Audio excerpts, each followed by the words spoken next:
6 ex-CBAers. The following is a presentation of TNT Sports.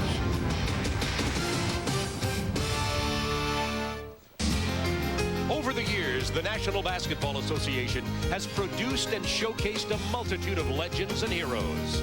From the court magician to the doctor of dunk, these stars have left an everlasting impression on the game. In the wake of Michael's retirement, a young new generation of players has emerged. The mission of this group is to take basketball to even greater heights. The NBA's 49th season is about to begin.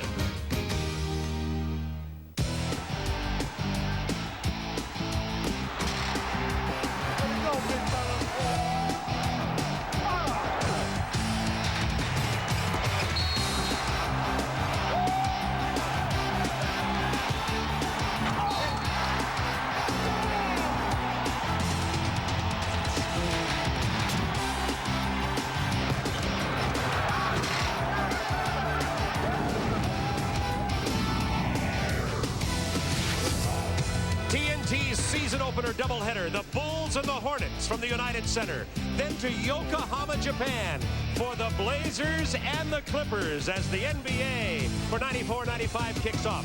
The Madhouse on Madison Street is quiet. It will ring with cheers no longer. The Bulls have moved across the street to the high-tech, glitzy United Center. 20,500 seats, 200 luxury boxes, and the first regular season game here tonight with the opener, the Charlotte Hornets and the Chicago Bulls. And in many ways, it's appropriate that the Bulls have left the old Chicago Stadium and moved into this new United Center, because in many ways, it appears to me that there's a new era beginning in the NBA, with the likes of Magic and Michael and Larry gone and a new group of stars coming in. The NBA, for the first time in my view in at least a decade, is more scrambled for who is going to be the best team at the end than it's been in my memory. Do you concur with that, Doug? I agree completely, Bob. I think back to the late 70s when you had the Celtics and the Lakers, and it was almost, let's play the season so these two teams can get to the finals. And then it was the Sixers, and then it was the Bulls and the Pistons. That's different right now. I think there's about 6 teams in the West, maybe 4 in the East, that if they stay healthy would have a legitimate chance to get to the NBA Finals, maybe win the title. And some new rules in the NBA this year that are significant. Rod Thorne, the director of operations of the NBA, is in our studio. He'll be talking to Ernie about that in detail. But in a nutshell, Doug, the three-point line, the hand-checking rule, illegal defense rules, significant changes? Well, the significant change to me is the hand-checking, the fact that it's being enforced. You will not see guys having their hands on players coming up the floor. And when you're really going to see it is in the scoring territory. Guys are so used to when they get beat on the dribble putting their hands out, that will be a foul. Look for the games to be a little disjointed, a lot of whistles, maybe for the first 3 weeks of the season. But the NBA, I think, has done the right thing in getting this under control. The game had gotten too rough. Now, the Charlotte Hornets are, in many people's mind, one of the contenders to win the Central Division, perhaps go far in the playoffs. But there's a huge if. And the if is spelled H-E-A-L-T-H. Yes, it is. And last year, 182 player games missed to injury. This year, Alonzo Mourning will not play in the first game. Larry Johnson just coming back from an injury. But look at life without Alonzo Mourning last year. The defensive presence that he brings, they gave up 16 more points a game, 7% more field goal percentage. The rebound margin was over 8, and look what the record was. If Alonzo Mourning and Larry Johnson can stay healthy 70-plus games, with Robert Parrish and Michael Adams, Percy Hawkins here for his second year, Del Curry coming off the bench, this is a contending team coming out of the East. Last year, the 3-time defending NBA champ Chicago Bulls had to adjust to life without Michael. They have raised his jersey to the ceiling here at the United Center. But they are without more, and they have more adjustments than just Michael. A lot of players are gone for last year's team. Well, last year, 3 starters, Pete Myers, Horace Grant, Bill Cartwright, and now you're adding Ron Harper into the mix, Larry Krystkowiak, and Will Perdue will start tonight. Now, the big difference is in Chicago's offense, a very intricate offense, and it takes a while to get into the system. We'll have to see how well they run it tonight. A lot of people think they may really slide this year. You think the Bulls may be a little better than advertised? I think they'll win somewhere 45 to 50 games. Scottie Pippen, to me, is a preseason candidate for MVP. I think with the addition of a Ron Harper and some of these older players, I think that they're going to do just fine. Good test for the Bulls tonight against the Charlotte Hornets here at the United Center. Right after this break, we will be joining Ernie Johnson Jr. in our studios in Atlanta.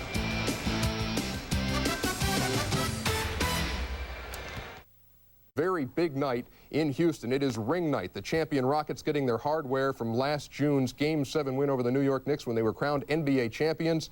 David Stern took this to the microphone just a short time ago.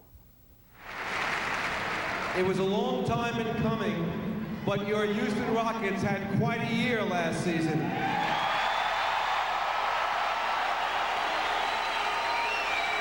Congratulations to this great city, to the spectacular fans of the Houston Rockets, and most of all, to the 1993-94 NBA World Champion Houston Rockets.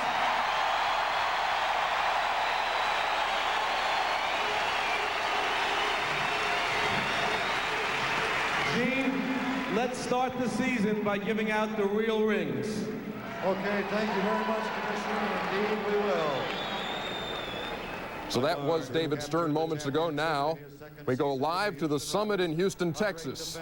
The champions are getting their rings and each player is being introduced, and there you see Mario Elie. Let's listen in at the summit in Houston.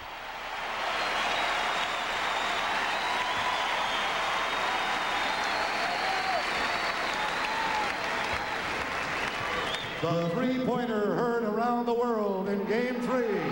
This rookie guard from Florida State scored the last 7 points in Game 3 of the finals. Here's Sam Cassell.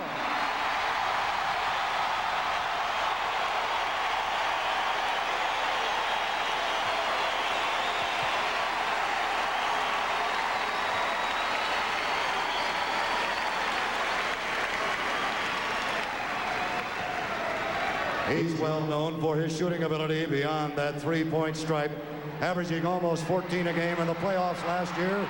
Here's Vernon Maxwell.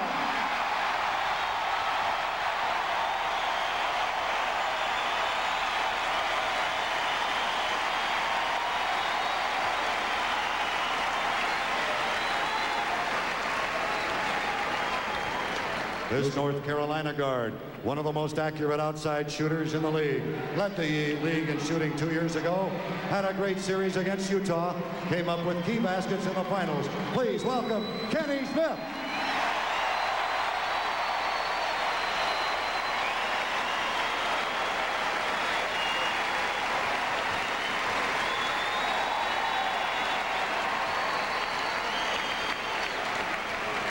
When you talk about a great athlete, this is one. He can spot up, shoot the three, drive for the acrobat jam.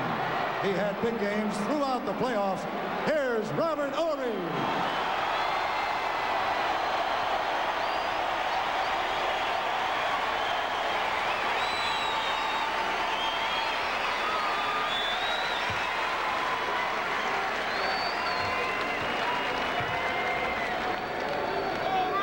One of the co-captains. This forward is from unbelievably rugged rebounder and a solid scorer. He runs the floor, finishes the fast break with authority. Please welcome O.T. Otis Thorpe.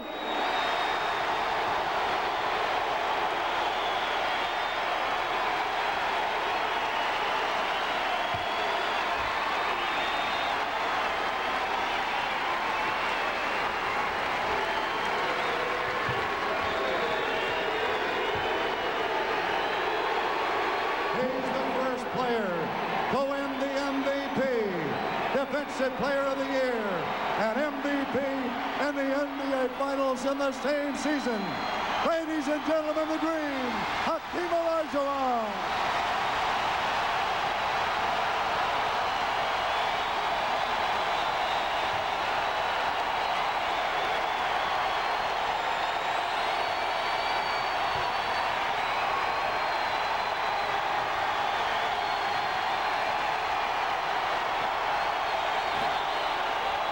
The same bunch labeled chokers during the playoffs when they fell behind 0-2 against Phoenix at home, blowing huge leads. Chokers, no, they're champions, the Houston Rockets, with a ring ceremony at the summit. We'll be back with more. We'll talk to Rod Thorne right after this.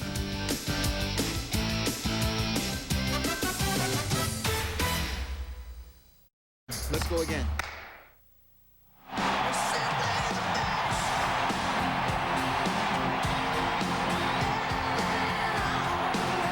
Championship banner being raised to the rafters at the summit. What a great moment. We saw the rings being given out, and you heard the roar of that place when Hakeem Olajuwon got his. Houston Rockets world champions, and the fans on the Summit eating it up tonight. Games are already underway. Let's take a look at some of the scores so far. The New York Knicks and the Boston Celtics playing at Boston Garden. A new-look Celtic team. They got Dominique now. You know, Dino Raj had 3 fouls before the game even started and sat down. The Knicks have a 37-34 lead in the second period over Boston. Milwaukee playing Philly at the Spectrum. Sean Bradley, they thought he might miss a few weeks of the regular season with the knee injury. He's in there starting tonight. The Sixers have a 24-18 lead over the Bucks, playing without the big dog Glenn Robinson, as we told you earlier. Orlando and Washington playing at US Air. Shaq and the guys, now they got Horace Grant. That's a good bunch. 37-30 is the lead over the Washington Bullets, playing without Juwan Howard, who remains unsigned, the number 5 pick overall. And in a rematch of last year's playoffs, the Indiana Pacers, who vanquished the Atlanta Hawks last season 4-2, used a 12-2 run in the first period and now have a 23-16 lead over the Hawks as they play just a few blocks from here downtown at the Omni. We'll be back with more right after this. We'll show you highlights of him as the night goes on. Glenn Robinson, of course, not playing as we reiterate the top story of the night, Craig Sager, with his report from Milwaukee, and so he's not playing in Philadelphia tonight. At halftime, we'll be talking to Rod Thorne about the rules changes, but folks, it is time to put that ball in the air at the brand new United Center. Let's go see the Charlotte Hornets and the Chicago Bulls. Bob Neal. Just moments ago at the United Center, John Paxson, recently retired from the Bulls, now a radio analyst for Chicago and star of the Bulls winning in 1992-93, helped raise the 3 back-to-back World Championship banners here at the new United Center to go up with the rest of the banners, including the retired jersey of Michael Jordan. Our starting lineups tonight, as you see, the Hornets on the left and the Bulls on the right, and the key to that, Doug Collins, correct me if I'm wrong, is Burrell Pippen. Yeah, Scotty Burrell is going to have his hands full with Scottie Pippen. Scottie Pippen has played great against the Charlotte Hornets. I look for David Wingate to come off the bench and playing also. And B.J. Armstrong has really played well against Muggsy Bogues, a career-high 28 points in the opening game we did last year on TNT. So look for that matchup also. B.J. coming off screens. Muggsy's had problems with that. And our officials tonight are Bill Oakes, Ronnie Nunn, and Hank Armstrong. Ready for the first regular season game ever here at the new United Center in Chicago. 45 acres on the complex, 216 luxury boxes, and 20,500 seats. Phil Jackson, 55 wins last year. He'll be hard-pressed to match that this year with the changes in the NBA. He gets his team on the floor. You see that Will Perdue is starting at center. Luke Longley is here but has a sprained ankle. The man they feel will start at center most of the year. Bill Winnington is on the injured list for Chicago. We're going to get Robert Parrish for stealing the tip, so it'll be the Bulls' ball. You know, speaking of Will Perdue, Will has played very, very well in the preseason and has deserved this starting position.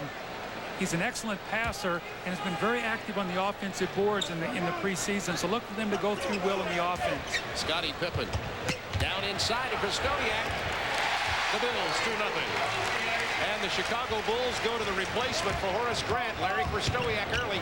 Bogues with the drive. Burrell with a lay-in. See, that's going to be a nightmare for B.J. Armstrong. Not being able to put your hands at all down on Muggsy Bogues. He's going to have to do the best he can containing him, trying to keep him out of the lane.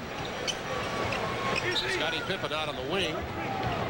Remember the new hand-checking rules. And there you see it right there. Did not take long. Now, Bob, I was in Mexico City last week.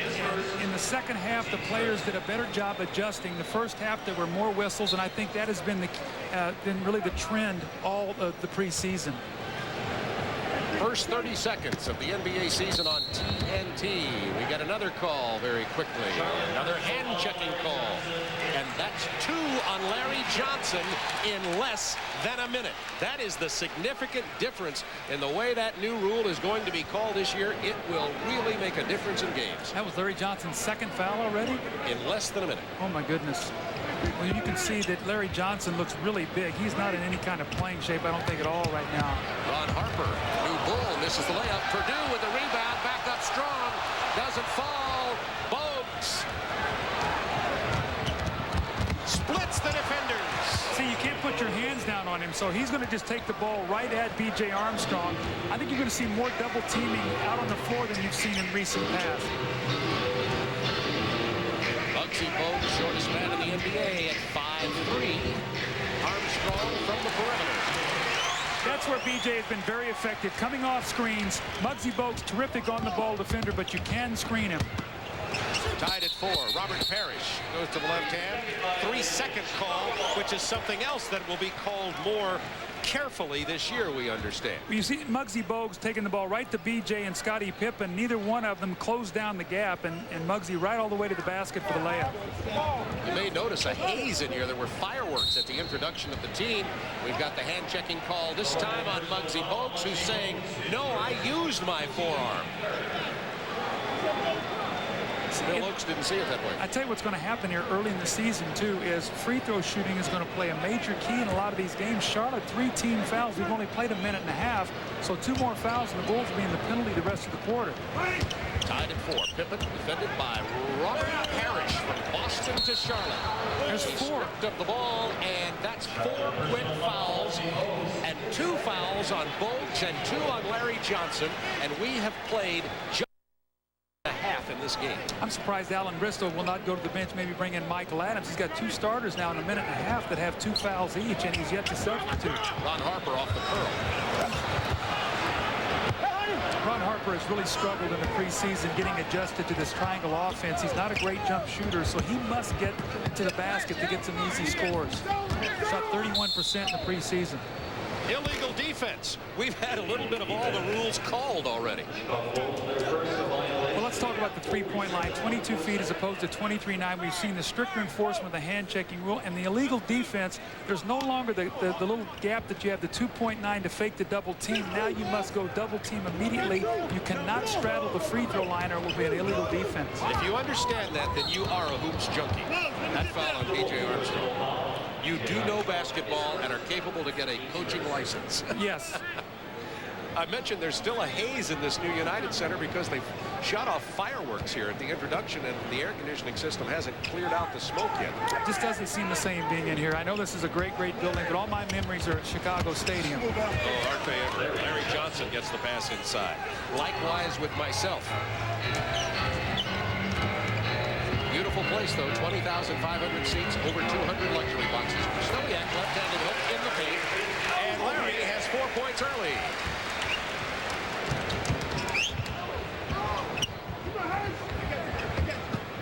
Larry Johnson against Stoliak. Now Johnson showing some quickness on his moves. Looks like his back's okay. Remember, the thing this year in the preseason was that they thought he had a stress fracture of his leg. Turned out to be just a minor injury, and he's back. But as you pointed out, he is not in basketball shape yet. Not at all. And what happens, Bob, is you start overcompensating for an injury, and a lot of times you'll injure a foot or whatever. I think that's what happened with his back. Now we see right now the 15th foul. Scottie Pippen will go to the line. So in the last 9 minutes and 11 seconds, Chicago will shoot free throws the rest of the quarter. Now that's good news. The bad news is that in the preseason, the Bulls shot 69% from the free throw line, so they must do a better job here converting on their free throw line. Scottie Pippen, when you were coaching him when he first came into the league, just couldn't shoot free throws. He's improved a great deal since then. Well, you see Scottie Pippen, he's a candidate, my candidate for the most valuable player this year. I thought that he was right on par with David Robinson and Elijah Wan last year. Carried this team in a lot of different ways. He's a terrific all-round player, and I think the premier perimeter player in the game today. Bulls with a 2-point lead, 9:09 to go in quarter number 1. Charlotte Hornets in their new purple road uniforms. Bogues all the way, deflected out of bounds by Chicago. 15 on the shot clock. Chicago Bulls, Purdue at center, Stowiak at power forward. Pippen, Ron Harper, and B.J. Armstrong in the starting lineup. Percy Hawkins on the drive. Purdue changed the shot. Lost out of bounds off Stowiak. You know, Bob, another thing I think we're going to see a lot of this in the season is you're going to see a lot more dribble penetration than you've seen in the past. Guys are going to keep the dribble because they understand now that any hand check would be a foul. So why not put the ball on the floor, put the onus on the official, or put the pressure on the defense to try to contain you with your feet? Robert Parrish, that little short turnaround, but he's fouled. Krzyzewski came over to help. And he's called for the personal, his first of the ball game. Krzyzewski, who's had knee injury problems his entire career. This is his 4th team he's played with. He was playing terrific basketball in Milwaukee, and in the playoffs, the one game I remember him driving the lane and he blew out his knee, and he really never has been the same player. He's not been able to get healthy, but he's worked so very hard to get back to this stage, and he and Dickie Simpkins and Corey Blount, Bill Winnington are going to be counted upon to man that power forward position that was left by Horace Grant. Robert Parrish, 41 years old.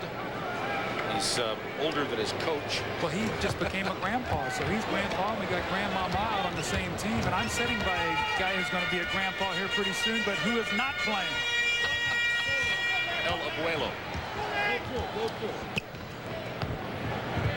Purdue looking for the entry pass, deflected by the Charlotte Hornets. The Bulls up by 1, 8:27 to go, first quarter. See how he's getting in the lane, that penetration right there. Muggsy Bogues will be as good as anybody in the league. He's 5'3". You cannot get down and contain him. When he gets inside there, that little jump shot's going to be there on the penetrating pass. Robert Parrish got the basket there. Inside to Purdue. Pass from Ron Harper. Bulls by 1. Alan Bristow told me that the best player for the Charlotte Hornets in the preseason, the best player, was Robert Parrish. As Pippen gets the steal and the jam, the Bulls go up by 3.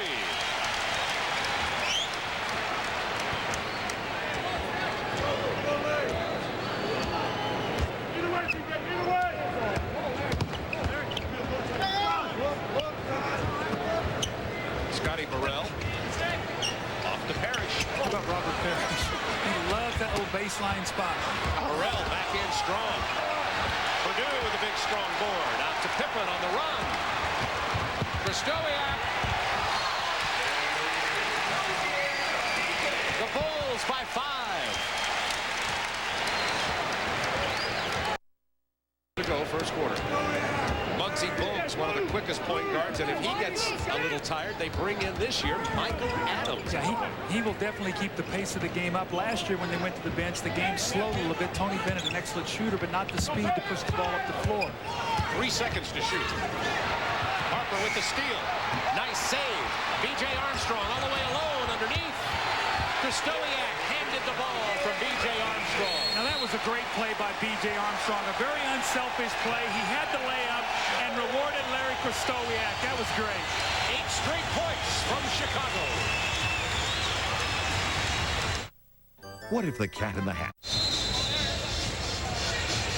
Bulls have scored 8 straight points. They have opened up the floor, Doug. The presence or the lack of inside defense by Charlotte. This is where you miss Alonzo Mourning. Slow on the rotation. Larry Johnson does not get there.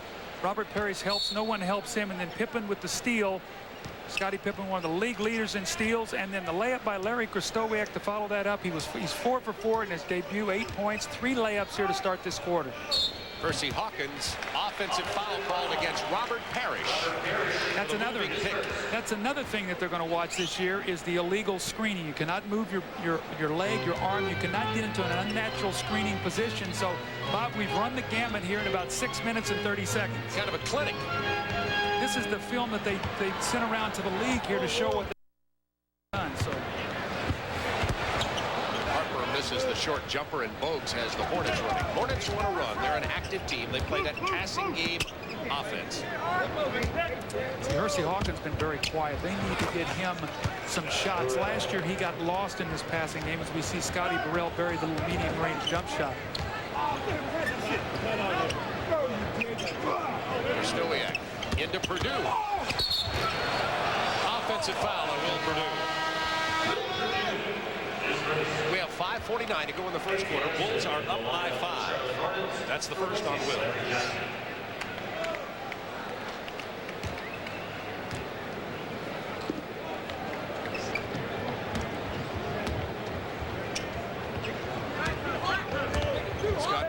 to Muggsy Bogues, defended by B.J. Armstrong. Spinning into the paint. Little double clutch action. Purdue saves it. Armstrong with the penetration. No question, Doug, we are seeing more penetration. The quick point guards are going to love this. And how many point guards aren't quick? Yes, and what it does, too, it enables you to get in the lane. This is going to improve the scoring. Muggsy Bogues over the quick little jump shot. Really, that's not the shot you'd like to see him take. And the Bulls are going to run on every occasion. Pippen finds Armstrong for three, missing from 22 feet over the top. It'll be Charlotte ball with the Bulls up by 7, 5:08 to go in the first quarter. And the Bulls with substitutions. Tony Kukoc comes in with Greg Foster as Harper and Purdue rest. Greg Foster, new addition to the Bulls, and Kukoc is going to be a big factor for the Bulls this year, even though he is not starting. Well, I think it's important for Tony to realize what he can bring to this team coming off the bench. You're going to see him handle the ball a lot, especially when Scottie Pippen sits down. A little half-court trap by the Bulls. Kenny Gaddison is in for Charlotte. He wears number 44. So he came in for Larry Johnson, who is not in prime NBA basketball playing shape. He's had 2 practices, and you know what happens is practice just enough to be sore. And that's, you know, he'd probably been better off by not practicing at all and coming out playing. But I really can't run that risk when a guy's been injured. There's the double team inside to Kenny Gaddison over Foster. Burrell missing the stick back attempt. One of the things that the Bulls are going to have to do this year, it's going to be their Achilles heel, it's going to be their rebounding. Offensive foul on Parrish. That's 2. Bob, one of the things that Chicago has always done well is rebound the ball. Last year, +3 rebounding differential. They gave up the fewest rebounds of anybody in the NBA, both on the offensive boards and total. That will be the determining factor in how good this team could be. Hornets have turned it over 5 times. Pippen on the drive to Foster on the baseline. Nothing but air. Bogues.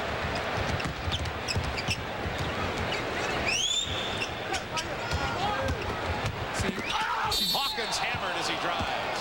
You could just see Scottie Pippen, he was playing him defensively on the wing. I think that's going to be the toughest place to defend an offensive player, is watch Pippen's reaction here as Hersey Hawkins puts it on the floor. He wants to reach out and touch him with his hands, and he can't. He has to open up, and that's where you've got to have shot blockers and guys that will rotate over and force that man to make the pass. Scottie Pippen unusually going out quite early in this ball game as JoJo English comes in. The Bulls now have Armstrong, JoJo English, Tony Kukoc, Larry Krystkowiak, and Greg Foster. These fellas are going to have to introduce themselves to each other.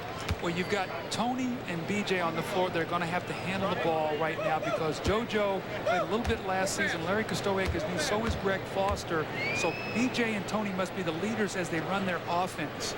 Foster in his 6th year in the NBA from Texas, El Paso originally. And JoJo English out of South Carolina in his 4th year. He's 6'4", 195. I think he's most remembered for his little skirmish with Derek Harper last year in the playoffs that almost cost the Knicks a chance to advance into the finals. JoJo English. Kukoc, 5 on the shot clock, give and go. Fouls called against the Charlotte Hornets. They'll keep it on this end. Bob, one thing I noticed about Charlotte, look at the size of their team out there right now. They really have 4 guards. They have Hersey Hawkins, Del Curry, Muggsy Bogues, Burrell, and Kenny Gaddison who's a forward. They have no big people on the floor at all. They have no inside shot blocking, and their rebounding is going to be very suspect. So what they have to do with this unit is hope that they can get out and run and get some easy scores. Otherwise, Chicago should overpower them with Kukoc, Krystkowiak, and Foster inside. I will say this, Charlotte is now getting bigger as they take out the 5'3" Muggsy Bogues and bring in the 5'10" Michael Adams. Yes, and what this is going to do also, too, is Michael Adams, as we've talked about, is a guy that loves to shoot the three-point shot. He's 3rd all-time in the NBA, and I think what he will do is he will give them a little bit more offensive presence than what Muggsy does. Don't be surprised if you see him late in games out on the floor because he's a better shooter. Well, he's a former NBA All-Star, and out on the break, he scores early. Michael Adams from Boston College. Michael Adams goes back to his Denver days with Bill Henslick and Alan Bristol, so they've known each other for a long, long time. He loves that new 22-foot three-point line, he told me just before the game. Corey Blunt is checked in for Chicago. Kukoc kicks it to Foster. 8 on the shot clock. Foster very active here, looking for his shot. There's Blunt. Playing like a power forward, which is what they hope they'll do. See, Charlotte can't get a rebound. Corey Blunt had a very difficult preseason. Bulls had expected more out of him in his second year. You got some shooters now. Hawkins, Curry, and Burrell with the jam. And Duncan Adams. You've got three prolific three-point shooters. Look at this lineup now that Charlotte's got on the floor. Alan Bristow loves to mix and match. He's going to force Phil Jackson to take a timeout and talk about it a little bit. Bulls lead has been cut to 3 with 3 minutes, 3 seconds to go in the first quarter. Right now.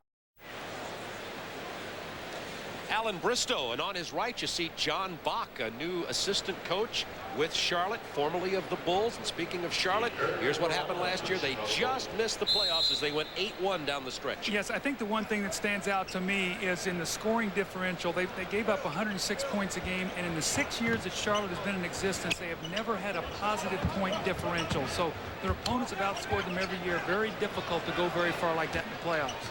JoJo English being defended by Michael Adams. English using the height advantage, missing the jumper, kept alive by Hawkins, saved by Blunt. When you go small, you've got to get 5 people on the boards, and right now Charlotte's leaking out trying to run. Bulls have missed 6 straight shots after shooting 8 for 12 when they were running, so they got to finally on the second shot opportunity they were able to get a score. Curry with the turnover. Charlotte 6th in this game. 2:34 to go first quarter. Bulls 22-17. Steve Kerr, who just signed a new deal with the Bulls, is on the floor at the guard position, number 25. He loves this reduced three-point line also. Foster backing in. So you're going to have to double team inferior players. You saw Greg Foster get double teamed. That's going to open something up for someone. And a turnover. Well, once the players adjust, the league's expecting a lot more offense this year. Scott Burrell looks very, very good. Last year he was in and out. He was injured. A lot of people questioned how good he wanted to be, how hard he wanted to work. He looks very good and could be a real key for them at the small forward position. Alan Bristow told me he didn't think Burrell had a very good preseason, but he still wants him to be the starter, and he wants him to perform. Burrell, by the way, has 8. I remember when he was at Connecticut, a lot of people thought he might go play pro baseball. I guess he was a terrific baseball prospect, decided to go basketball, and now has an opportunity in Charlotte to get some heavy minutes. Must have been a pitcher at his size. Odell Curry, you don't want to get this guy hot. How many times have we seen him through the years get hot and throw up 5, 6 3-point shots in a game? 22-22. We're tied. The low scoring first quarter, minute and a half to go. 9 on the shot clock. JoJo English picked up the foul just a moment ago, by the way. Dumps it inside to Kukoc. Whirling dervish to Foster. Wasn't ready for it. The foul on Charlotte. Tony Kukoc is a terrific passer and a very unselfish player. And when I look out at him this year, his body looks so much better. He looks leaner. It looks like he's dropped about 10 or 15 pounds. I think he ran more in the offseason. He bulked up a little bit too much last year. They tried to get him so strong, so quick, that he really didn't play much, and he really worked on his strength. He really suffered, I thought, last year. And with Michael leaving, so much pressure was placed on his shoulders. I think he's going to have a very good year. I gave Scottie Pippen a quick test right before the game. I says, quick, Scotty, 2 seconds left in the game. Who takes the key shot, you or Tony Kukoc? Phil might put Greg Foster in to take it. He's done some silly things like that before, so you just never know with him. Scotty didn't think that was that funny. Well, you know what happened this year with 1.9 seconds to go in an exhibition game? Phil called timeout and put Scotty in to throw the ball in. I think it sort of broke the tension. Michael Adams on the drive, blocked by Pippen, but first the foul. This is the guy that I'm looking forward to seeing right now. Dickie Simpkins out of Providence. He was their first-round pick. Has played very, very well in preseason. Big, strong player. Aggressive, long arms. I think that this young man, before the season's over, could be their starting power forward. I think they really like him here. This is a big man you're looking at, a big young man. 6'10", 250 pounds. They hope he'll be the banger that Charles Oakley was. He is definitely a guy that can give them a physical presence. One of the things that the Bulls are going to miss this year is the presence of guys like Scott Williams, Bill Cartwright, Horace Grant, guys who are tenacious inside defenders.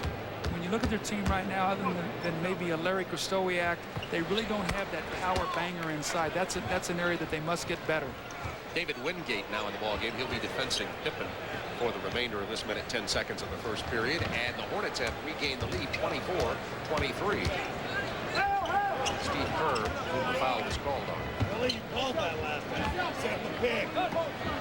Here's Dickie Simpkins. Power move inside. They're waving it away and calling it for the travel. That call from Ronnie Nunn. Look very aggressive making that move. Looks like he can put the ball on the floor a little bit. Looks like he can move bodies. Michael Adams. See, little guys getting in the lane like this is going to be a nightmare this season. You must be able to stop penetration. JoJo English kicks it to Kerr, but right in his face is Adams. Pass inside intended for Kukoc. Broken up by Burrell to Gaddison, out to Wingate. Burrell loses it out of bounds. You know, Bob, one of the things I'd like to talk about is defense. With no hand checking now, what players must learn to do is pick angles to cut people off. They might not be able to reach out and touch, but they can pick a different angle. Now, you might give up some jump shots, but you've got to play to keep people from getting by you and compromising your defense. 2-second difference in the shot clock and the game clock. Winding down final moments of quarter number 1. Steve Kerr just pulls up and launches a brick. Curry with 2 seconds. Be good if it goes. It doesn't. But the Hornets regain the lead here, 24-23. And there's only been a few more points scored than fouls committed in this first quarter. A total of 15 fouls called in this quarter. Larry Krystkowiak, the replacement for Horace Grant, has a good quarter. 4 out of 4 for 8 points.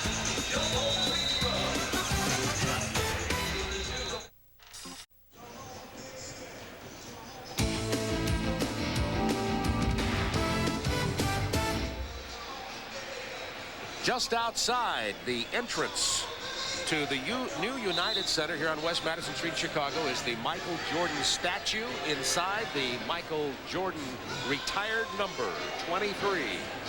Michael came in on Tuesday night for a big gala, Hollywood-like celebration. Much unlike something you'd normally see in Chicago. Here at the new United Center, had 20,000 people in here for that little show.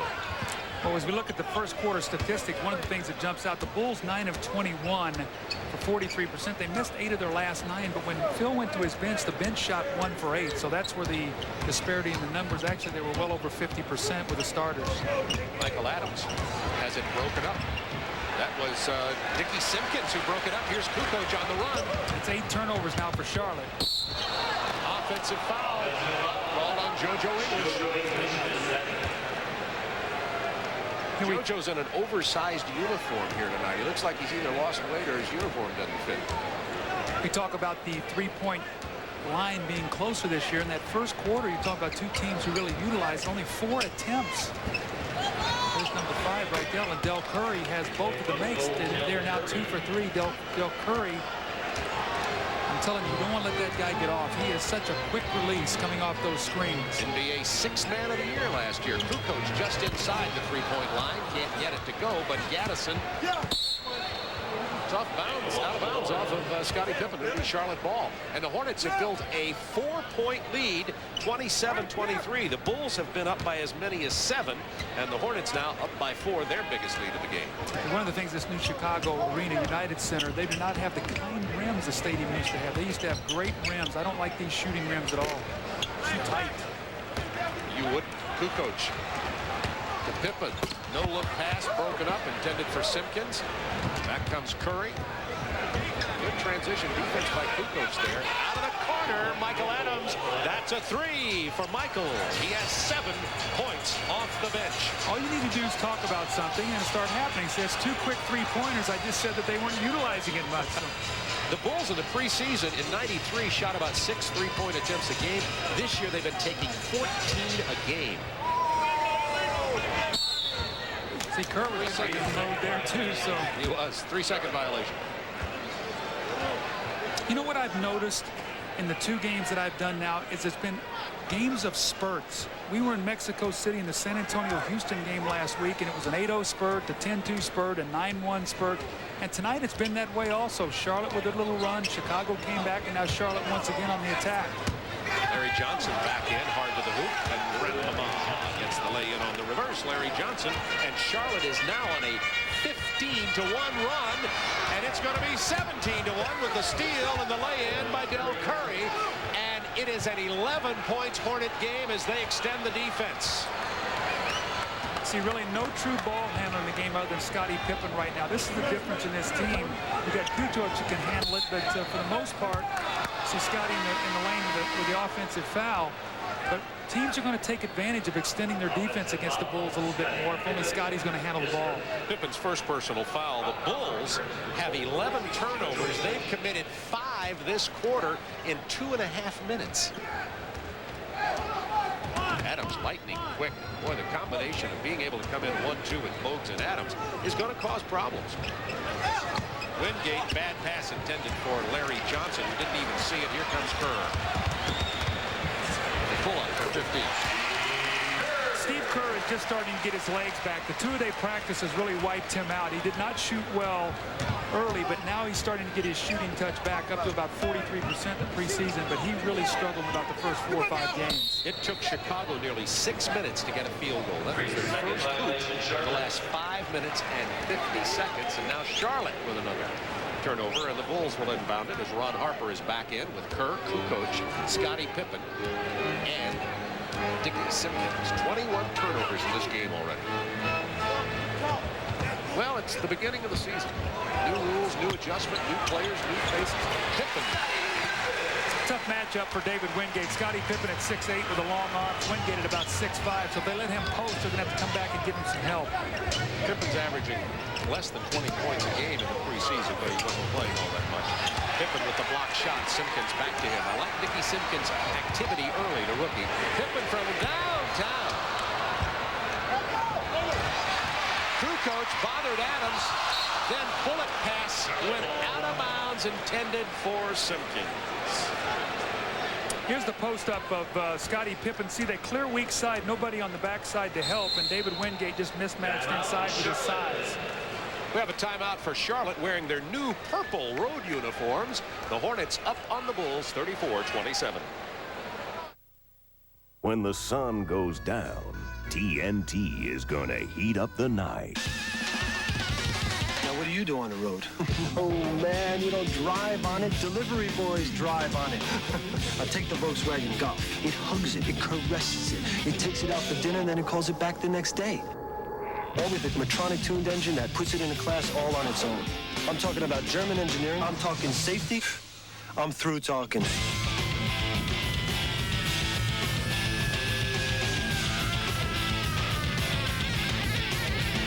Maybe it's because their frames are welded instead of bolted. Or because their decks are stamped from a single piece of steel. Or maybe it's the fact that they have the highest resale value in the industry. Oh, hey, I always wanted one of these. But the truth is, when people are asked what kind of lawn tractor they'd like as a gift, Happy birthday, Dad. most say the same thing. Now through February, buy any John Deere mower with 10% down, no payments till March 95 at James Sanders Nursery in Paducah. Here's another Super Value Foods Price Buster. USDA Choice Beef Boneless Center Cut Round Steak, just $1.65 a pound. Quality meats and super service every day at Super Value Foods, Jackson Street and Lone Oak Road.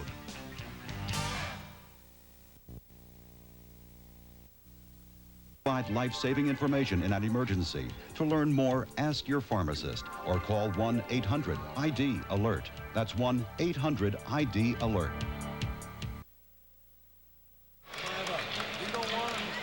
Well, the Chicago Bulls without Horace Grant and his 11 rebounds a game. He's in Orlando now. We asked Scottie Pippen, what's life like without Horace?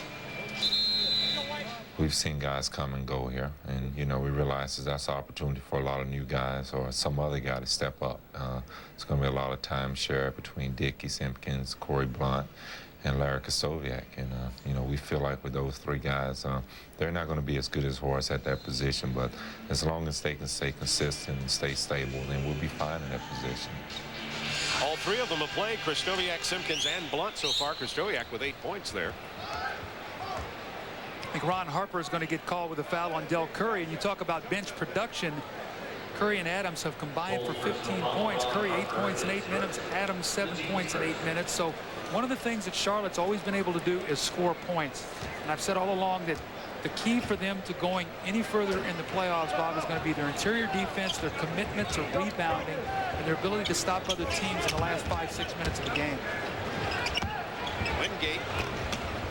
Rebound Tony Kukoc. Bulls with a small lineup on the floor now to match with Charlotte's. No true center in the game for either team. Kenny Gaddison. Curry inside to Larry Johnson. Nice pass from Del Curry. See, Tony Kukoc that time made the turnover, and what he did, he tried to get the ball back, and he did not play his own man. He left Larry Johnson wide open to get the easy layup. That's where Tony, after the turnover, has got to come back and just get his man. Corey Blunt getting ready to come back in, as is Will Perdue. Curry's second person. See, Tony Kukoc out chasing the ball. Curry, his man actually is Larry Johnson. He forces Scottie Pippen to come back to get him, and he just cannot get there soon enough. So that's when you compound a mistake, a bad play, by making another one. Kukoc and Kerr sit down. Perdue and Armstrong come in for Chicago. Percy Hawkins back in action now for the Charlotte Hornets. Gaddison at center for Charlotte.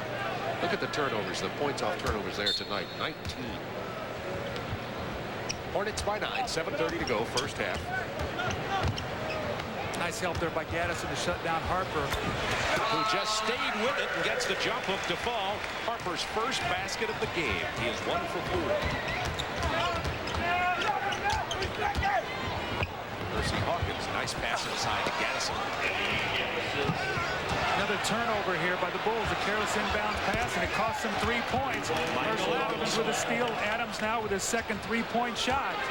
Pippen handling it now. This full court pressure by Charlotte has caused the Bulls some problems, and the Hornets are up by 11. Perdue. Yeah, let's go. Make that 12. The Bulls, the Hornets 41, Bulls 29. See, the one thing about Charlotte, though, they'll give you points back. So what you have to do is you have to gear up your defense, and you have to get good shots. I think the Bulls have been totally out of sync in their offense, and I think a lot of that is because of their new faces, and it puts so much pressure on BJ and Scottie Pippen to be able to run this offense. Right now, it's not running smoothly. 9 turnovers this quarter, 15 in the game for Chicago, and the brand new building doesn't help them. No, it's not. This is an acclimation period in a lot of different ways. David Wingate kicks out to Hawkins. See the guys' dribble penetration, though. See all the driving to the basket. I did not see that much that last year because guys were able to use their hands and move players on the floor. Bob, right now they're spacing the floor and they're driving the ball into gaps, a lot like you see in college basketball, that will free up three-point shot opportunities once the defense collapses. Foul is on Pippen. He has 2 now. Remember, Larry Johnson got 2 fouls in the first 30 seconds of the game. Wingate misses from 3. It looks a lot closer from that 22-point line down inside. That's Harper to Perdue. Will has 4. 10-point Hornets lead. Looks like Corey Blunt twisted an ankle in the post. Larry Johnson just sort of manhandled him. Blunt back up quickly. Unkind rim. Harper for Chicago. Ron Harper does not have that quickness right now. He normally would blow right past Percy Hawkins. He does not have that quick burst. Perdue sets the screen. Pippen goes the other way and gets the jam. Pippen with 8. 6 in the quarter. If Charlotte does not score on this possession and the Bulls do, I would take a quick timeout. I guess we don't have to worry about that. The old fadeaway by Robert Parrish. We've seen that now for about 19 years. He's in great shape. They're playing him 24, 26 minutes a game in a preseason. He may play 30, 35 minutes tonight with Alonzo Mourning out. Pippen drops the 3. He has 11 now. That's the first Bulls three-pointer of the game. Scottie's going to have to take more of the scoring on his shoulders right now, both he and B.J. Armstrong, to get them back into this game here before halftime. They're only trailing now by 7. Ron Harper been very active. He gets that rebound, kind of running the show now. Looks like he's gimping when he runs a little bit. I don't think his legs are under him right now. Doesn't get the roll. Corey Blunt runs it down. 7th year from Cincinnati. Offensive rebounds, that's really been the disaster for the Charlotte Hornets over the last couple seasons.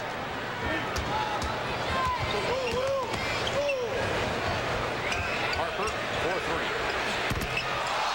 Blunt. How about another offensive rebound?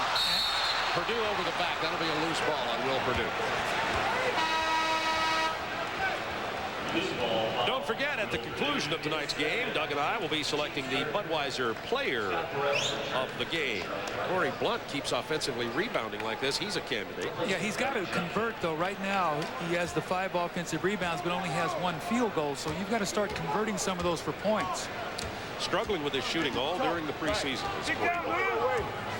Michael Michael Adams has stayed on the floor a long time because he's been hot when he came in for Bogues. That's going to be a minutes problem for Alan Bristow. 3-second violation.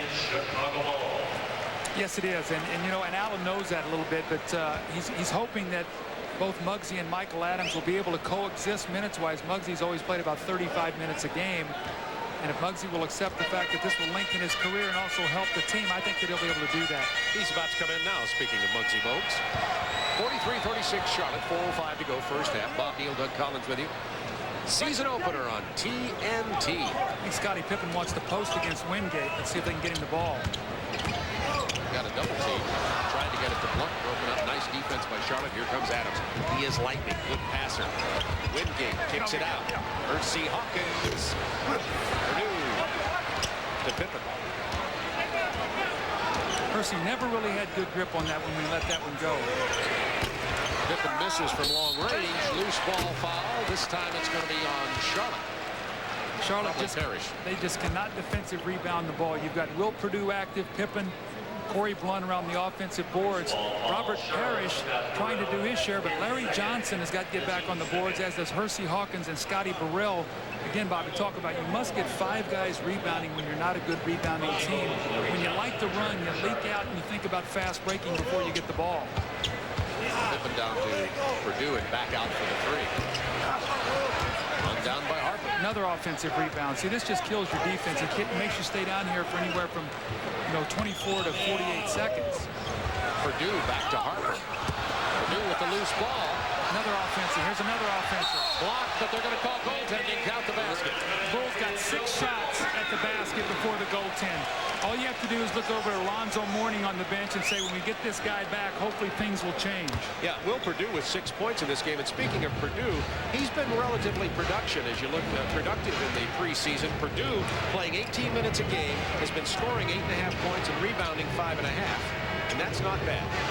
And he's the 3rd center on this Bulls team. Charlotte's leading by 5 and being out-rebounded 22 to 10. It's the turnovers by Chicago that's got them in trouble, and the non-rebounding on the defensive boards by Charlotte that's allowed Chicago to stay close. Bulls fans, it's now time. Before the timeout, there was a foul called on Ron Harper. The Bulls now have pulled to within 5 with 2:54 to go in the first half of play. Bulls offensively rebounding very well, but not getting a lot of points off of them so far. Well, look at this. 3 offensive rebounds for the Hornets. It's led to 9 points, and 10 offensive rebounds to only 6 for the Bulls. So the fact that they've been able to get to the boards, they've not converted. So they must do a better job, because right now their turnovers have been so high here in this first half. Purdue and Blunt, Harper, Armstrong, and Pippen on the floor for Chicago. Larry Johnson, Muggsy Bogues, Scott Burrell, Hersey Hawkins, and the Chief for Charlotte. Bogues penetration, the dish to Larry Johnson.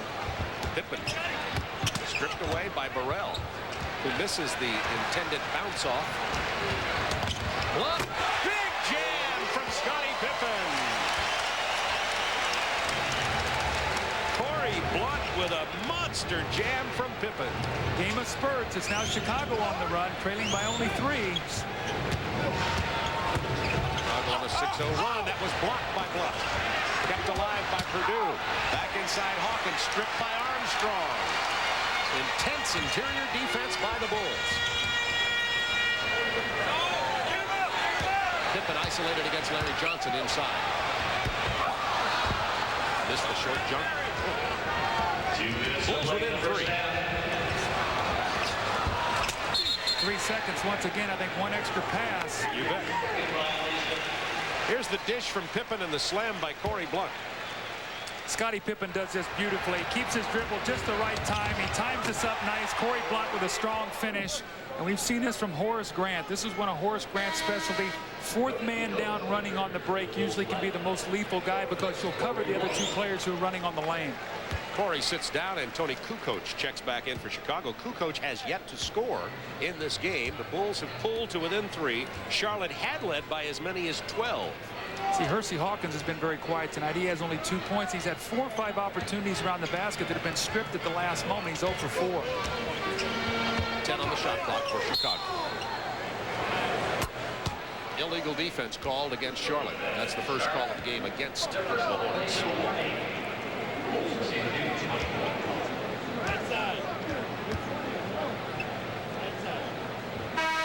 Gaddison coming back in for Charlotte with a minute 39 to go in the first half. A lot of adjustments for all these NBA teams to be making here early in the season, with a new emphasis on certain penalty calls and some rules changes and a lot of new faces. Harper for three. Kukoc kept it alive. Ron Harper shooting almost a knuckleball up there. No rotation on his shot. Again, he's a slasher and cutter. It's going to be the foul on Muggsy Bogues. That's where he really struggled last year. B.J. Armstrong posted him up in the first game of the season at 28 points. Speaking of Harper, he's 1 for 8 tonight, and Bogues will sit out, and Michael Adams is back in as Bogues has 3.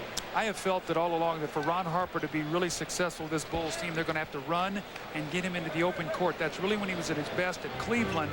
You can see right now if they make him be jump shooting a lot, he's going to have some difficulties. Purdue hands it to Pippen, knocked out of bounds by Charlotte.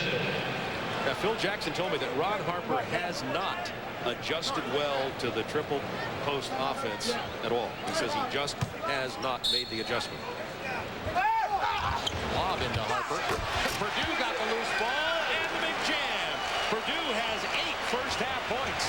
It's good to see Will Purdue have some success. He's worked so hard in the offseason, and now he's being rewarded with some early playing time, a lot due to injury, but also the fact that he's earned this position. In addition to 8 points, he has 7 rebounds.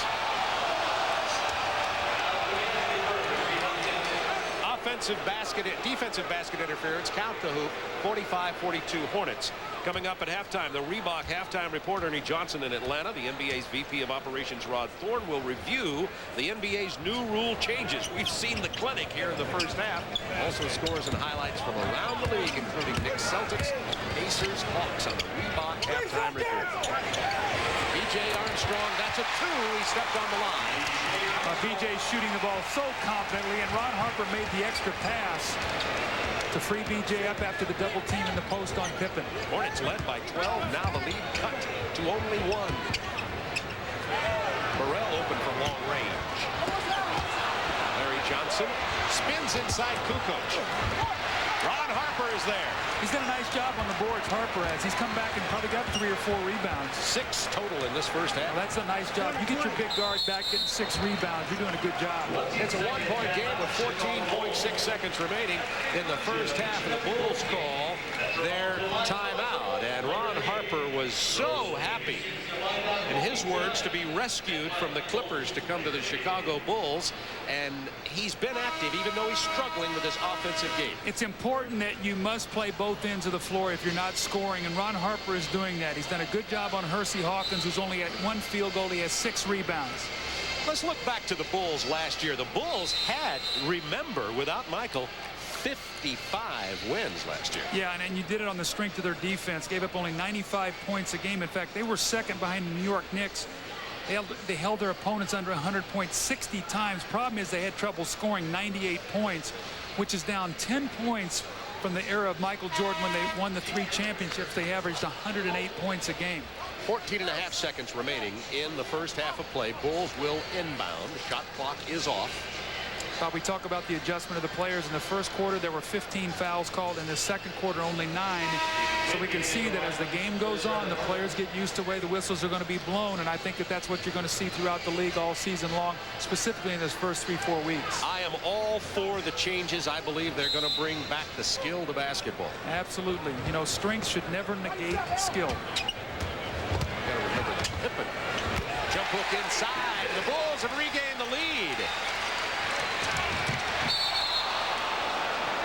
Caught it and then lost it. It would have been out of bounds, Bulls ball, but Kerr hustling for it. 6.6 to go. Charlotte will call timeout.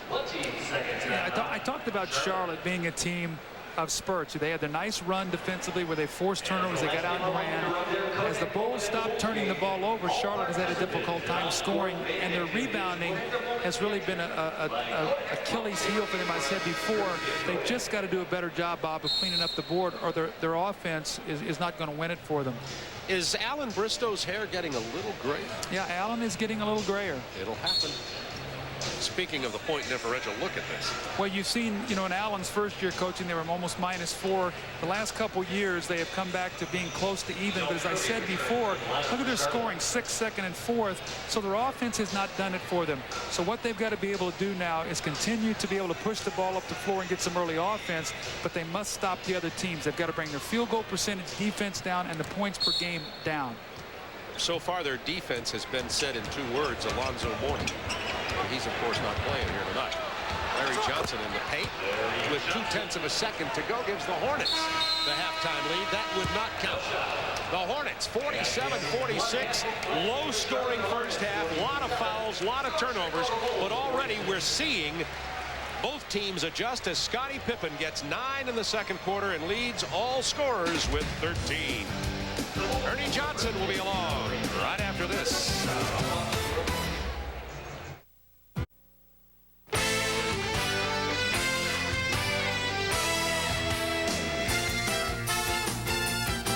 The Reebok Halftime Report is brought to you by Reebok.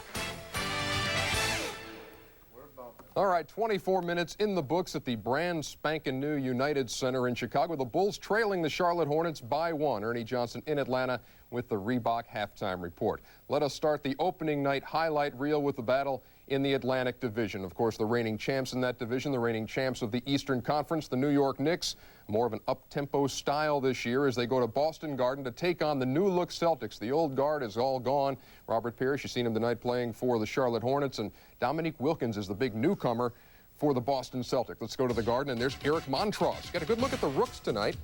Eric Montross down low on the feed from D. Brown. Anthony Mason gets some position, but Montross goes up and over.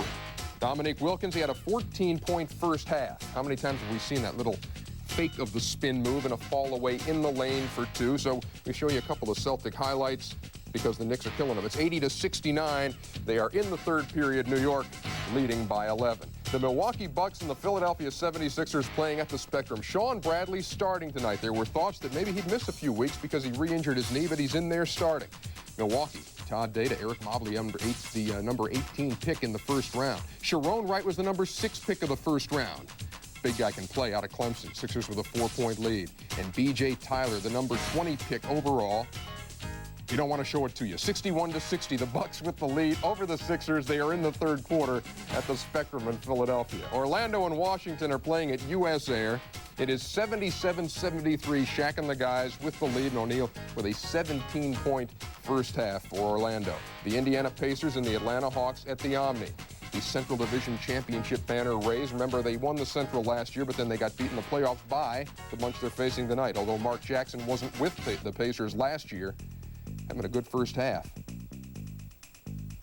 He will drive and score. Indiana had a huge lead in this game. It's been cut to 10 now. The Pacers with a 58-48 advantage over the Atlanta Hawks as they play at the Omni. And the LA Lakers and the Detroit Pistons at the Palace of Auburn Hills. And there is Grant Hill, the number 3 pick in the draft. He is going to be a great one. Oh, he is so graceful. Eddie Jones, not bad. The Laker rookie with the reverse to Nick Van Exel. And Hill. Watch him go to work. The guy is going to be a star. I'm not the first guy to say that. 57-54 is the count. They're at the half. The Lakers leading the Detroit Pistons. And when we come back on the Reebok Halftime Report, the NBA's Vice President of Operations, Rod Thorne, is here to talk about the rules changes and to show us some examples. We will be right back.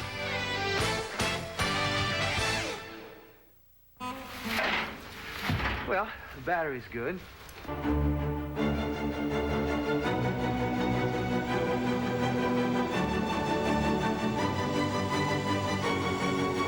Discover how 2 months' salary can last forever at K Jewelers, the Diamond People.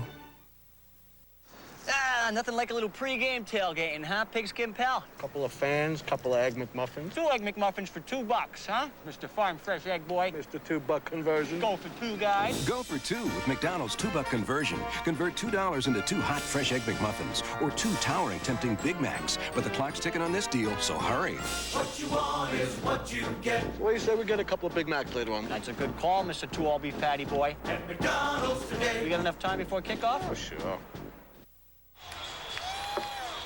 At the break in Chicago, the Bulls trailing the Charlotte Hornets 47-46 as the Reebok halftime report continues. Let's hit the scoreboard for some more results here from opening night of the NBA.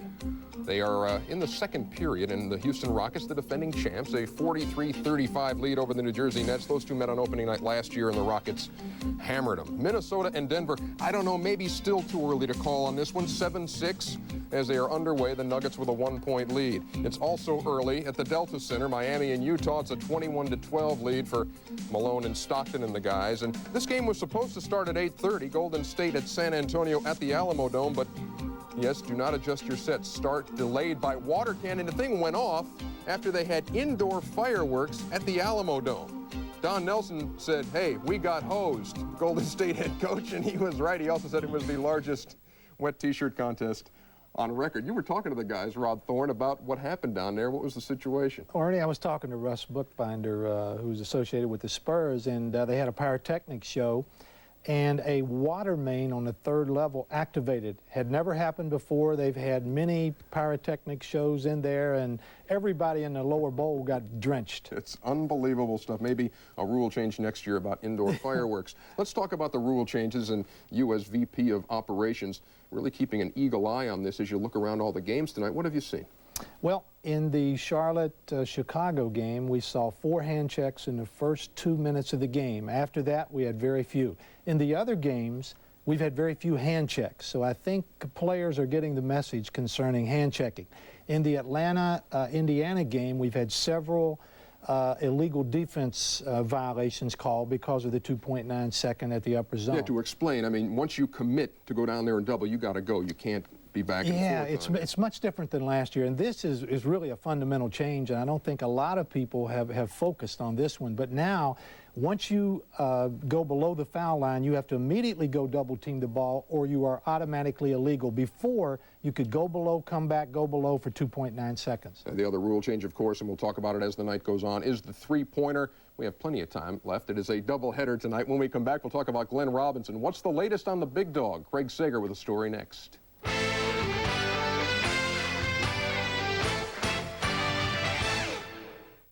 I'd like a junior bacon cheeseburger made with fresh beef and 2 full strips of bacon, and I'd like that hot, right off the grill.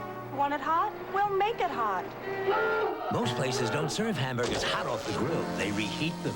Not Wendy's. We make our 99-cent junior bacon cheeseburger with fresh beef, 2 strips of bacon, and hot off the grill. We think it tastes better. Just 99 cents on our super value menu. It's everything you'd expect from Wendy's. Get Dave's new book, Well Done, A Common Guy's Guide to Success. Dave's Profits Benefit Adoption. If men weren't meant to fly, they wouldn't have put our Advantex fiber in skis. Owens Corning.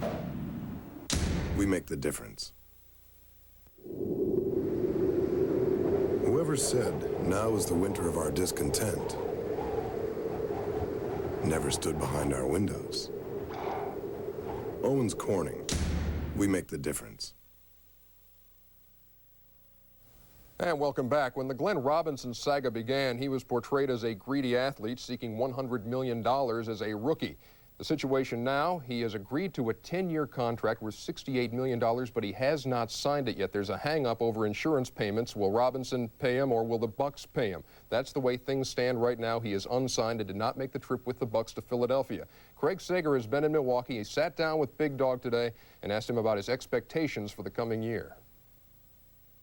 Well, for me, anything less than the Rookie of the Year would be a disappointment for me. But hopefully, if we can make a playoff, we can have a better team than we did last year. I would just have to set that Rookie of the Year off to the side and just be a team member and accept it and know that we did better than we did last year, because that's what I'm here for. Is he worth it?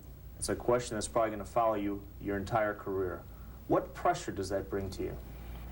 Well, it creates a lot of pressure. You know, it creates a lot of pressure as far as me going out, and there's going to be a lot of questions of does I have the ability to go out there and do the things that's worth $68 million or $70 million, whatever it is. But I would like to believe that I'm worth it, and I would just have to show everyone that I am. 2 days ago, your agent said the Bucks were portraying you as a greedy little black athlete. Then, suddenly, everything came together. Where did that statement come from, and how involved were you in the negotiations?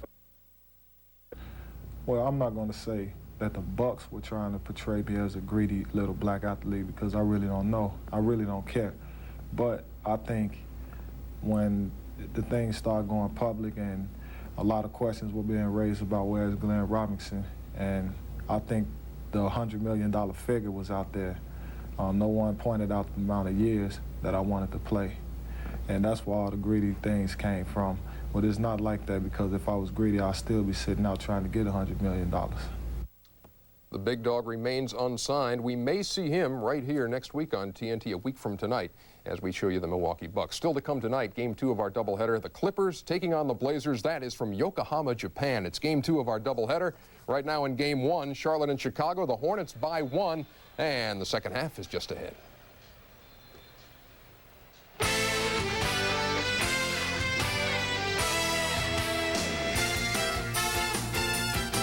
The Reebok Halftime Report is brought to you by Reebok.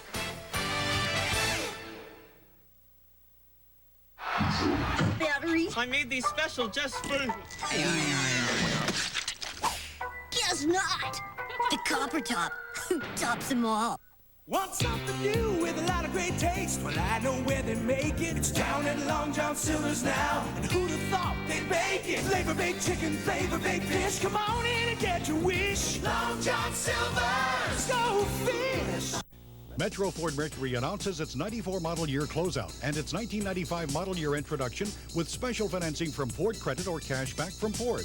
That's right, qualified customers can receive 2.9 APR financing from Ford Credit or $750 cash back from Ford on a new 94 or 95 Ford F-150, America's best-selling truck. For special APR financing or cash back, you must take new vehicle delivery from dealer stock by November 15th. Dealer participation may affect customer savings. That's Metro Ford Mercury in Metropolis.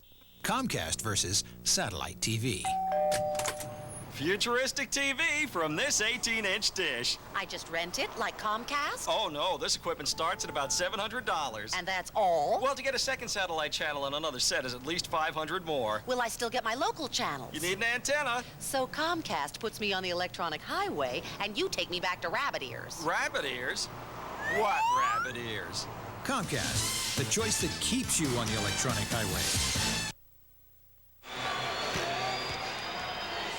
Well, the Hornets, with a basket there in the last second of play, take the lead 47-46. Hornets led by as many as 12. Bulls led by as many as 7. A game of real seesaw in this first half. First of all, a lot of fouls, a lot of turnovers, McCall, adjusting to the new rules and the new situation. But the team seemed to adjust at the second quarter and get into a little bit more rhythm as we got toward the end of the first. Yeah, the game became much more rhythmic once, you know, the game settled in. The thing that jumps out to me is the rebounding, 26-13 for the Bulls. The turnovers, the Bulls turned over 16 times, Charlotte 13, so 29 total turnovers. When you look at the front line, though, this is the thing that amazes me. I talked about their inability to rebound. Larry Johnson, 1 defensive rebound in 18 minutes. Burrell 1 in 16, and Robert Parrish 1 in 13. So if they're going to win the game, they've got to clean that up. The Hornets bench was excellent with Curry and Adams giving them a big lift. They shot 7 for 15. The Bulls bench 3 for 12. And that may not be the bench in terms of Adams for long. I think Alan Bristow's going to have a difficult time deciding who's going to get the major minutes and the crunch time minutes between Bogues and Michael Adams. But he could solve it, as I'm thinking out loud here with you, Doug, by continuing to start Bogues, but then using Adams in the crunch time. Well, you know what? You'd like to have the problem of having 2 guys who are capable of starting. And what you'd like to then to also have is 2 guys who's willing to accept on a night-to-night basis whoever's going well will get the time on that particular night. You have 2 veteran players. If they put winning ahead of everything else, it should work itself out. Hornets by 1, 47-46. Will Perdue started at center for the Chicago Bulls. As you look at Muggsy Bogues coming out, he was carrying 3 fouls, by the way. Yeah, I thought that the 2 quick fouls on him really took him out of the game. He really didn't get a chance to really get himself going. Hersey Hawkins 1 for 5 in the first half. Ron Harper only 1 for 8, but he had 6 assists with no turnovers, and he had 6 rebounds, so he did some other things. Underway with Muggsy Bogues, Larry Johnson, Hersey Hawkins, Robert Parrish, and Scotty Burrell starting for the Charlotte Hornets. Hawkins to the chief. Parrish has it blocked by Ron Harper, and the Bulls will have Kristowiak, Perdue, and Pippen up front with Harper and B.J. Armstrong. That is their starting lineup tonight. 7 on the shot clock. Now 4, Bogues with the penetration. Oh, quick drive by Muggsy Bogues, recognizing the clock was winding down, took it right to the hoop with his speed and quickness and converted. 3-point lead for Charlotte. Doug and I did the season opener last year, Chicago at Charlotte. Bulls won that one in overtime on a tip-in by Horace Grant. Scottie Pippen rolls up for the jumper and misses. Rebound. Hawkins out to Bogues. You know, when I talked to Alan Bristow before the game, he was concerned about a third-quarter spurt by the Bulls. He said if we can handle a third-quarter surge, he thinks they can win the game. Power of Larry Johnson. He muscled his way between the double team on the post and still got the lead. Opening moments, third quarter. Kristowiak called for traveling. Another Chicago turnover. That's their 17th of the game. Stay with TNT for game 2 of our opening night doubleheader. We will go all the way to Yokohama, Japan. Ron Thune and Hubie Brown are out there trying to adjust to jet lag. That'll be following this game right here on TNT. Ron and Hubie are international travelers, time zone kings. Hawkins on the drive. Foul before the pass.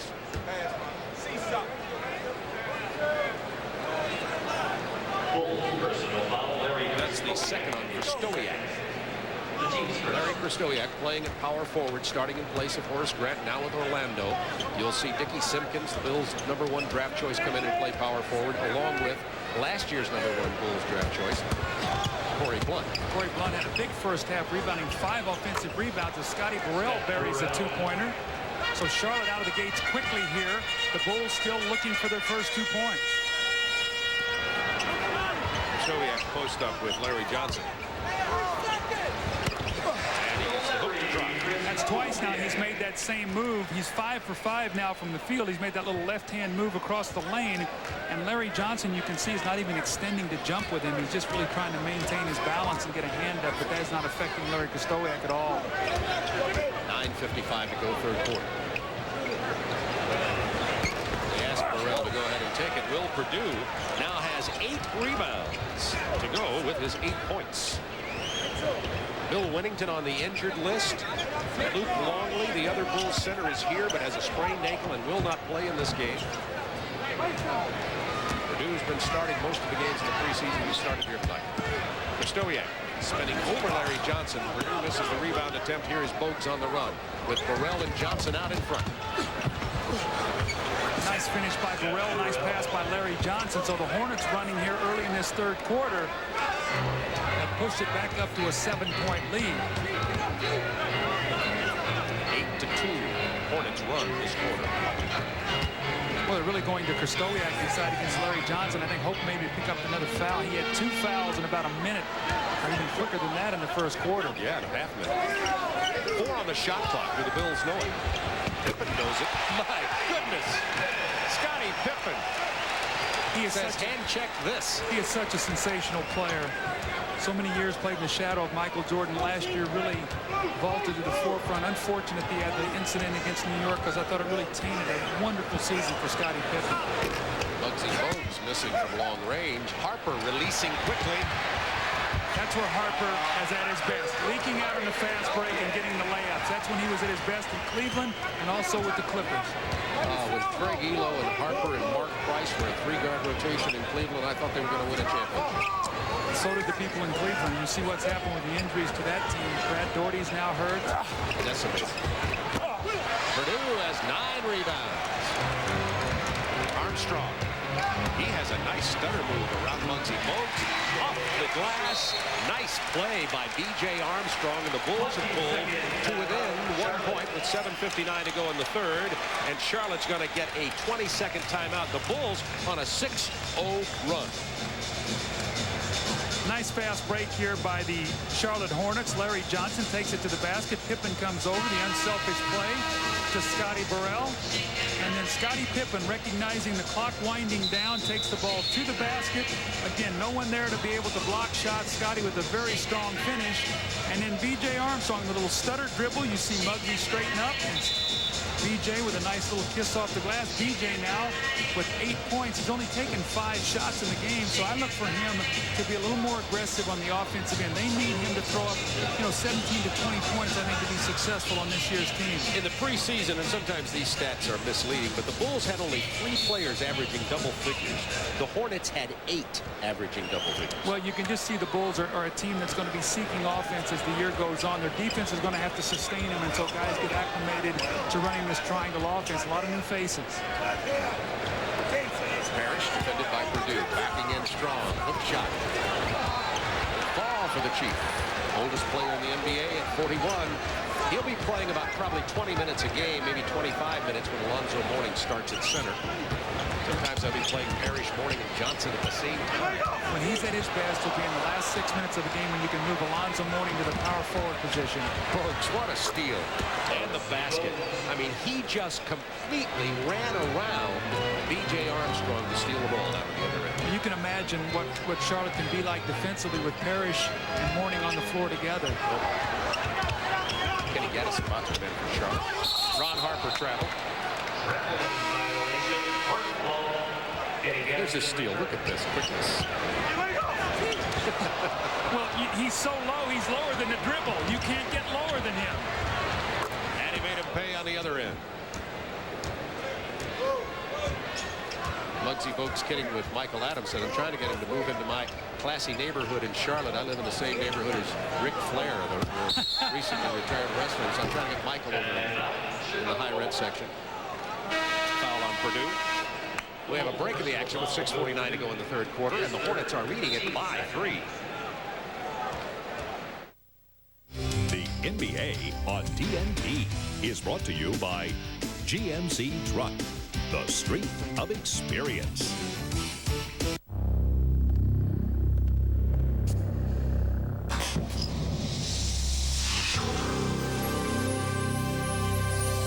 At GMC Truck, we built a reputation for truck strengths. A considerable advantage that also comes in this handy take-home size. Sierra from GMC Truck. True story. Yeah, me and the Warriors in the locker room skipping practice. Zoom, shooting hoop. Me and Mullen. Fast break. Me and Hardaway. Zoom, behind the back pass. Me and the boys dogging it. Zooming along, playing the game. Zoom, in walks Coach Nelson. Busted. Unplugs the game. Yo, Don, bring it back. Yo, Don, bring it back. NBA Live 95. EA Sports. It's in the game. So, you want to know what the inside stuff is? Check it out. Well, inside stuff is this. This. What's up, what's up, what's up? Even this. Plus, inside stuff's got a little of this and a lot of this. One thing's for sure, you'll know it when you see it. And you'll see inside stuff Saturday mornings. NBA Inside Stuff. Get with the program. Well, Michael Jordan's hitting about 280 out in the Phoenix Fall League in training baseball. The Bulls have been, well, they're going now into their second year without him, and look at the difference. Point totals, defense, differential, wins. Well, I think the real dominance is point differential, and it's because the Bulls averaged 8 less points or 10 less points a game. Now, their defense was better. You say why? It's because they really slowed the tempo of the game down. Their field goal attempts came down. The average win went from 62 to 55. Now it's going to be life without Mike Pax, Bill Cartwright, and Horace Grant. Wow. And we'll have to wait to see what happens as this season sort of unfolds. And will there be a new Bulls star emerge?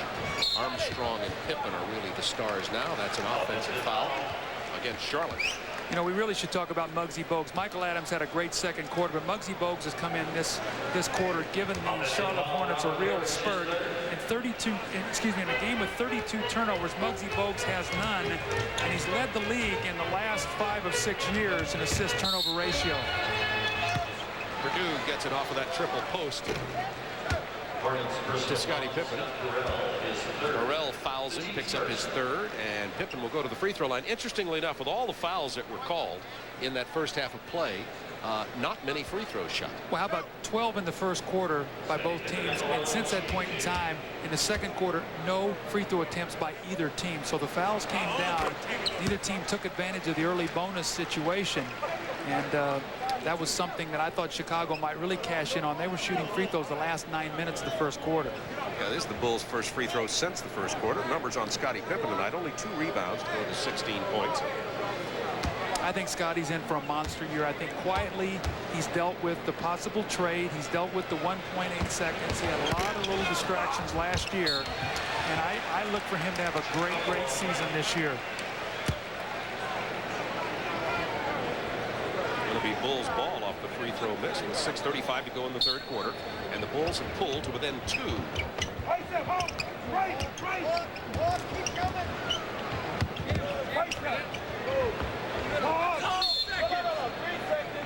3 seconds is the call against Will Perdue. And he says, I couldn't get out of the lane because Parrish was holding me. Also, he really was out of the lane, but his 21-4A shoe was in there. So his body was out, but his foot couldn't get out. I asked him for all his money. He's bought a new boat. He said doesn't need them with those shoes. Uses the shoes. Uses the shoes as a boat. I got that, Bob. I was just sort of letting that one slide. I wouldn't do it. Burrell down to catch Gaddison. Over to Krystkowiak. Rebound Krystkowiak. Armstrong running. Good transition defense by Charlotte this time down. Something that they were not good at last year, nor were they in the preseason. 10 to shoot for the Bulls. Trailing it by 2. 5 seconds. Krystkowiak back to Perdue. Out of bounds, Charlotte ball. Well, Larry Krystkowiak got a wide open shot, and he chose to try to pass it to Will Perdue. Now, the ball was tipped. Was it off Will Perdue last? It's going to be no. They're going to be give it to the Bulls. I think they said that Robert Parrish got a piece of it. I wonder if Will Perdue really got a... I don't know if it went off his hand or not. Let's watch. Krystkowiak passes up the shot. There's the deflection. It's a good call. Hank Armstrong stepped in, gets it right. Yeah. So there should not be a recycling. The shot clock should be down to about 2 seconds or 3. They're going to give it 3 on the shot clock. Bulls ball under their own hoop, trailing by 2.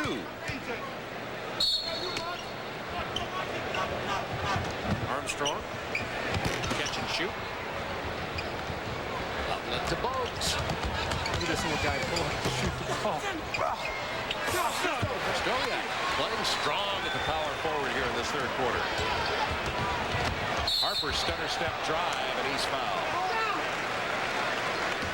Well, Hersey Hawkins has really struggled to get going tonight, Bob. 4 points in the game. He's shooting 1 for 5. They really need him with Lonzo Mourning being out to provide them some offense.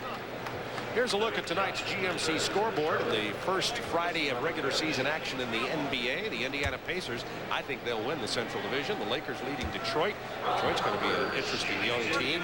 Houston defending, still trying to get respect. Yeah, people, I don't think, still want to believe that Houston won the championship last year. It's not like defending champion, let's knock them off. And a lot of people are not even picking them to win their division this year. San Antonio looks pretty good, and I like Denver. If Denver can get healthy, they really had a major injury with LaFonso Ellis went down. They really, really need him. But if he can come back, Jalen Rose has played very, very well. They've added Dale Ellis. They've got some veteran players. And how about Mutombo to be able to anchor your defense with? It's going to be a good team. We have several other games on our TNT schedule this year. Tony Kukoc has played 11 minutes previously, has no points so far in the game for Chicago. Only attempted 1 shot. Burrell is fouled by Kukoc and trying to step out on him. If Tony has a major weakness, it's that he really doesn't get down and move his feet on defense. He wants to play with his upper body, and he plays straight up. And Bob, it's like any other sporting event. Whatever you play, you've got to bend your knees. That's where all your power comes from. And you've got to be able to slide your feet. And that's where he really struggles. Hornets by a point. 5:15 to go in the third quarter. Trying to free Del Curry up for that baseline jump shot. Got a hold on Ron Harper. That's his 3rd personal. Bob, this is a 1-point game, and it's so quiet in here. This is so unlike the Chicago Stadium. It had so much ambiance and noise and atmosphere and all that. It's just so quiet. It's much more like a concert hall or a symphony hall. Not the same as the old building, that's for sure. I doubt they'll call this place the Madhouse on Madison Street, although it's a beautiful facility. It is beautiful. I mean, it's a state-of-the-art. I walked in, it was so different, just the feeling being in this building. Harper wants to post up Muggsy Bogues. They will not get him the ball. Look at him, just wants the ball. So finally, now they're going to double team and they force a turnover, it looks like. 4 seconds on the shot clock. Bulls will keep the ball with 4 on the shot clock.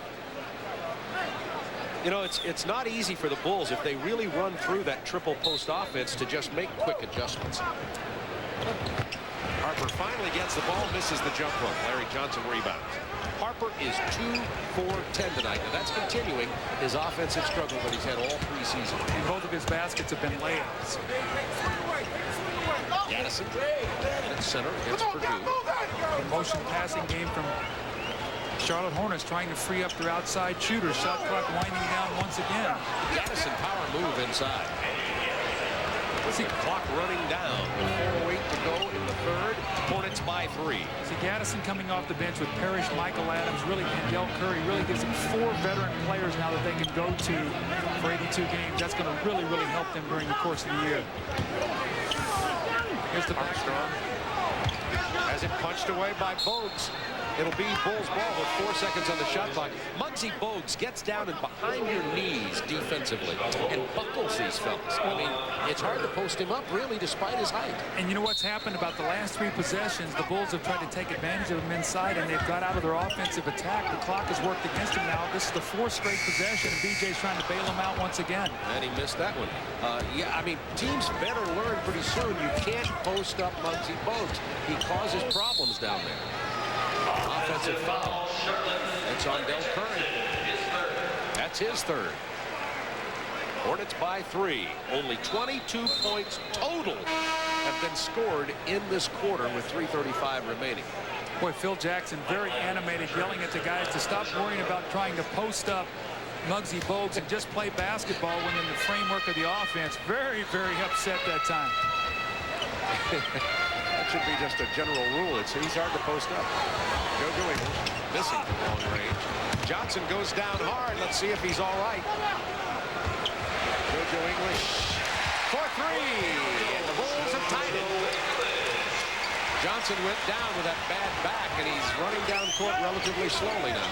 We'll keep an eye on him, see if he got hurt. How about this? Muggsy Bogues and Michael Adams on the floor together now. Armstrong runs down the loose ball out to JoJo English. See, JoJo now is going to be played by Michael Adams.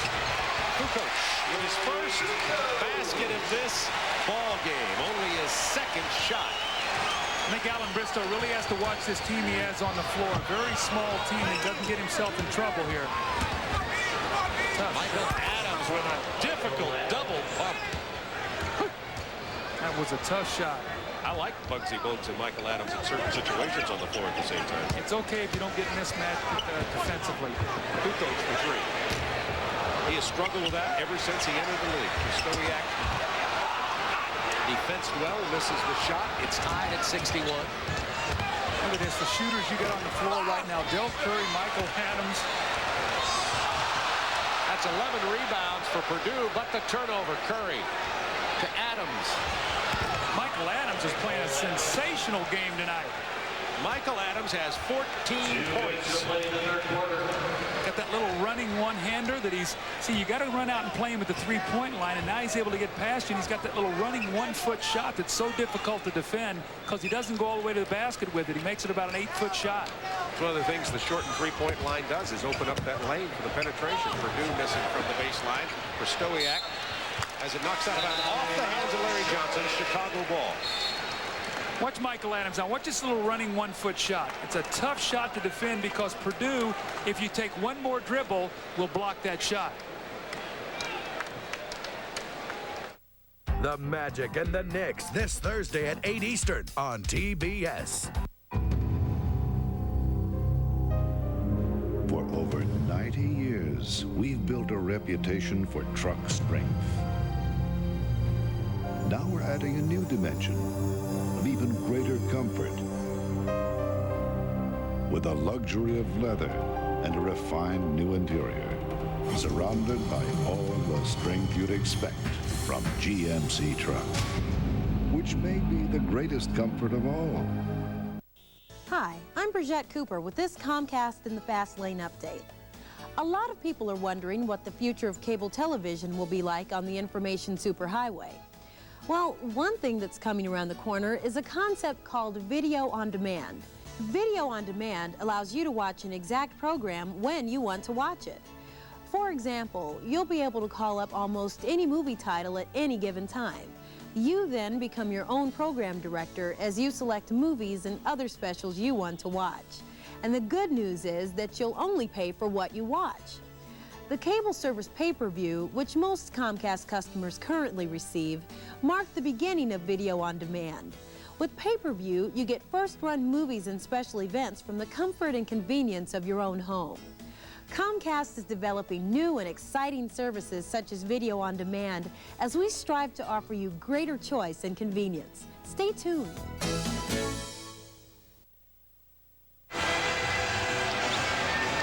The Bulls brothers performing here at the new United Center, but I'll tell you what, the crowd just doesn't get in it with the raucous kind of feeling they had across the street at the old Madhouse.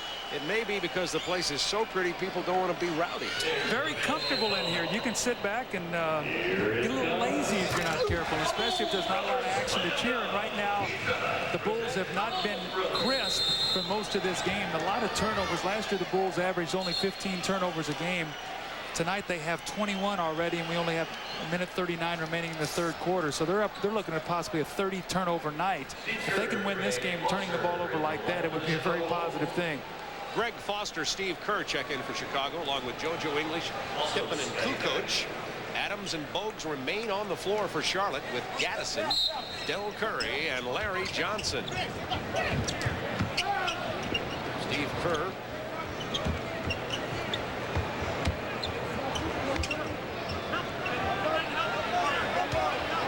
Pippen trying to get the isolation move. Got an illegal defense called on Larry Johnson as he backed off Kukoc. That's the straddle, the free throw line that we talked about. Larry Johnson went below the free throw line. The rule this year is the minute you do that, it's an automatic illegal defense. Now watch Larry Johnson, number 2 at the top. Top of the circle is Tony Kukoc. When he drops right there, he must immediately double team the ball or it's an illegal defense. That's the second one of the game. Steve Kerr misses the free throw, but what they're trying to do is not allow you to go back and forth. You had the 2.9 rule where you could fake it and go back and forth. This year, it's immediately an illegal defense. Pass into Pippen for the big jam. Tied at 63. Scotty has 18.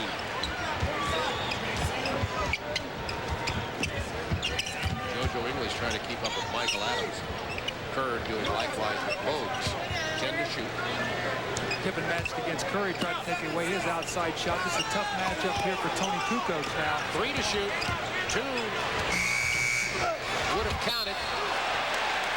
Loose ball foul. Larry Johnson over the back of Tony Kukoc. That's 4 on Larry Johnson. Wingate checking in for the Charlotte Hornets. Muggsy Bogues will sit down.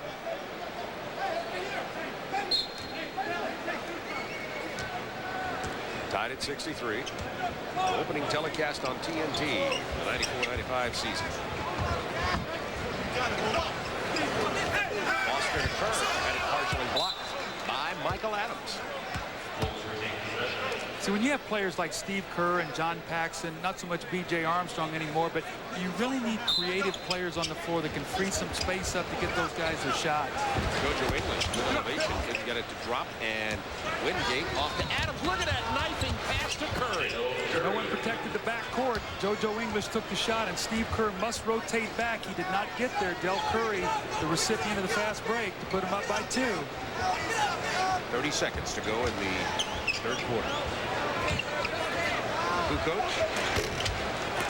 See, that's a bailout by Tony. He can get a better shot than that. Larry Johnson has 4 fouls. If he puts it on the floor, Larry Johnson's going to let him go where he wants to go because he does not want to pick up the 5th. 10 seconds to go in the quarter. Charlotte waiting for the last shot. See if they can get Curry a three-point shot out of this. Punched away by Kerr with 2.9 to go. Tony Kukoc that time double-teamed the ball to force them out of their offense. They had to freelance them. A good rotation back knocked the ball out of bounds. 3 seconds to get the shot off. Larry Johnson pulls up, shoots quickly. Misses. Foster. And the Hornets led by 1 at the half. They lead by 2 at the end of 3. And Michael Adams off the bench has had a big game tonight. 14 points and some clutch baskets. He's 2 out of 3 from 22 feet.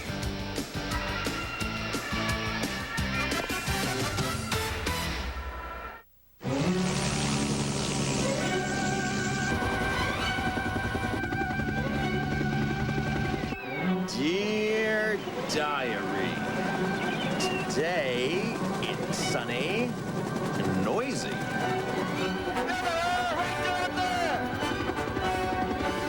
Helicopter!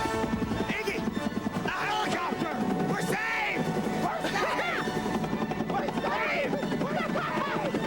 Frank, we're sending you down. Oh, you look good, huh? Come on, yeah, but oh, you look good. Come here. Yes, you are.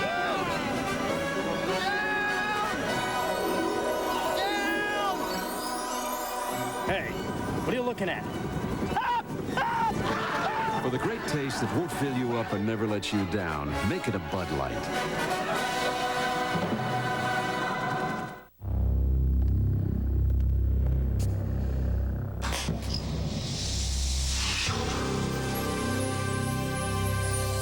At GMC Truck, we built a reputation for truck strengths. A considerable advantage that also comes in this handy take-home size. Sierra from GMC Truck. Everybody needs some money sometime. Everybody needs some cash somehow. Hello? Rita. It's midnight. I need $500. Now. I'll call Western Union. Just call 1-800-CALL-CASH, and you can send money from home. My sometime is now. Western Union, the fastest way to send money worldwide. Let's take a look here now at this fast break. Here's Steve Kerr right here. And in actuality, he should be more back at the center line, because what's going to happen is this ball is knocked loose. And we stop it right here. All of a sudden, Del Curry has the angle on him, and as the pass goes ahead, Steve Kerr just cannot get there quickly enough, and Del Curry's going to run out and get the easy basket. This is called protecting your backcourt, and your point guard must always be in a position to do that. Excellent delivery by Michael Adams on the run to Del Curry on that fast break basket. Final 12 minutes of basketball here in our season opener on TNT. Hornets lead it by 2. Low scoring game. Another Bulls turnover. Adams, another good pass. Nice pass. Big block by Foster. Turnovers. Curry got the stick back. 22 turnovers now for the Bulls. Scottie Pippen leading all scorers with 18. Kukoc hasn't taken many shots. Tony looks like he's not looking for a shot. It's all 2 guys left him, and he had a wide open lane to the basket and just didn't take it. 5 seconds on the shot clock. Kerr buries a 3, and the Bulls are within 1. Bulls now 3 for 13 from the three-point line. Charlotte 4 for 11. So everybody thinking that shot's going to be such an easy shot at 22 feet. Both percentages very low tonight for both teams. Stolen by Kukoc. Kerr back to Kukoc to Pippen. And the Bulls regain the lead by 1, 68-67. 10:54 remaining in the game. Very unselfish play by Kukoc. He had the layup. He kicked it back to Scottie Pippen. A lot of animosity has been created between these 2 players. I think more so media-wise than what really exists. Well, Kukoc, of course, makes more money than Scottie. That's where it comes from. So does B.J. Armstrong. So do you. I like that. Scottie understands mine, though. Michael Adams with the turnover. Tony Kukoc Gets the ball back from Steve Kerr. He has the layup, and he unselfishly gives it to Scottie Pippen. We saw earlier in the game B.J. Armstrong had a layup, and he handed off to Larry Krystkowiak. So Bulls playing very unselfishly.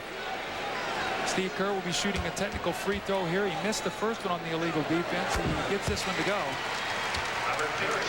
And the Bulls up by 2. Robert Parrish is going to come back in for the Charlotte Hornets. Alan Bristow in his 4th year in the league. Alan now one of the more experienced of the NBA coaches. No, say what you said, one of the deans of coaching in 4 years. The leading coaches, the deans, have 7 years. Jerry Sloan and Don Nelson. Phil Jackson third was 6. 10 on the shot clock. JoJo English, floater. And the foul.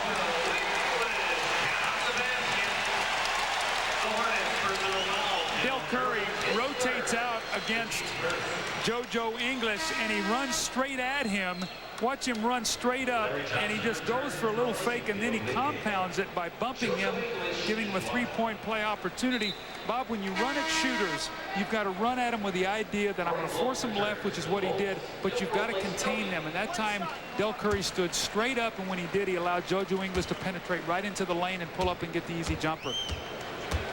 Opportunity for a 3-point play from JoJo English. He cashes it in, and the Bulls now have built a 5-point lead on a 9-0 run, all scored by the bench.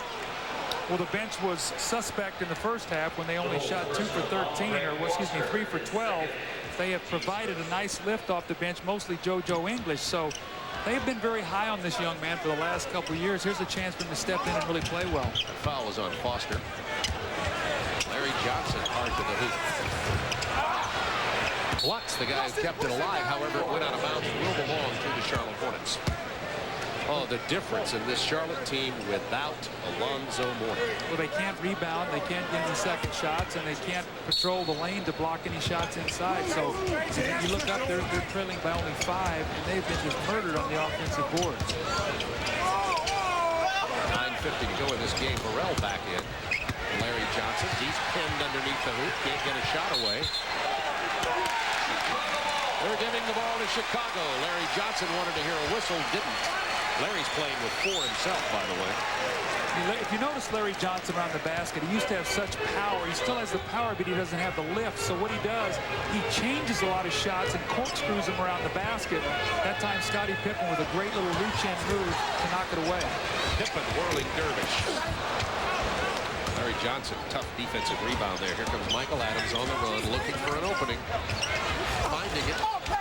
Pippen now running with the Bulls. Kerr for 3 here if Scottie finds him. Knocked out of bounds by Scott Burrell. 9:15 to go in the game. Bulls by 5. Timeout, Chicago. As Phil Jackson comes out here and meets his players at half court to talk with them. Tuesday night, Rocket Cash. Tuesday at 8 on TNT.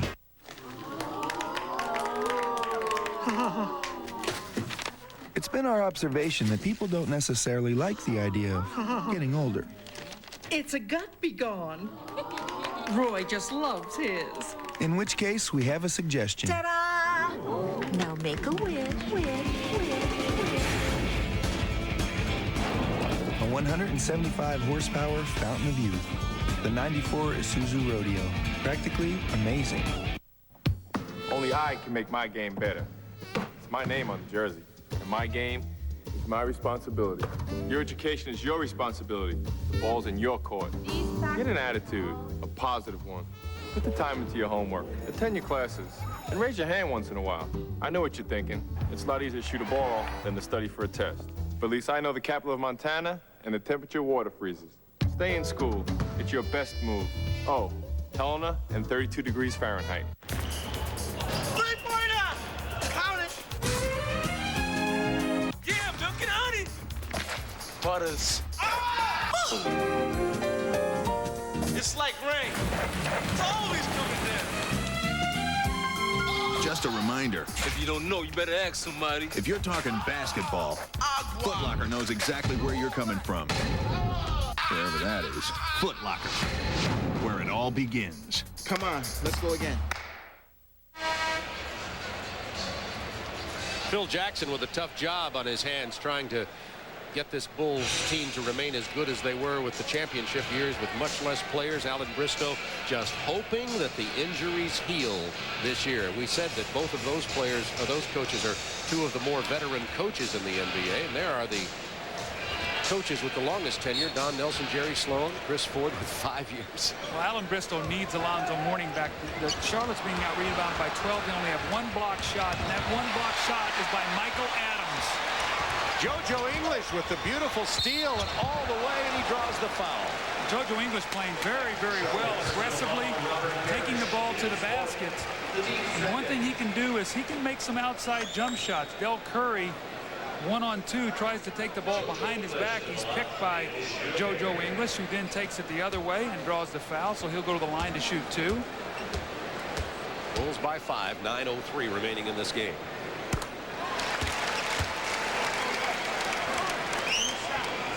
Wonder what the reviews will be from fans and the media tomorrow here in Chicago with the first regular season game at the new United Center. Well, if they win, they'll be good, and if they lose, it won't be so good. But I think the one thing, Bob, is that this building will get its own personality through time. I mean, the Chicago Stadium was a place that had so many great athletes, both in hockey and basketball, and all the sports that were played in there. And this building has not had that opportunity yet to give me personality. Last 5 points for the Bulls, scored by JoJo English. Chicago on an 11-0 run. My, oh my, look at that move from Scott Burrell. Exploded in for the jam and drew the foul. That was flashes of the brilliance that we've seen from Scott Burrell from time to time in the last couple seasons, but Corey Blunt lets him go right, and here's Foster trying to get the block, and Scott Burrell with the power play, and they needed this badly. A three-point play that brings them now back within 4 as they've gotten behind by 7.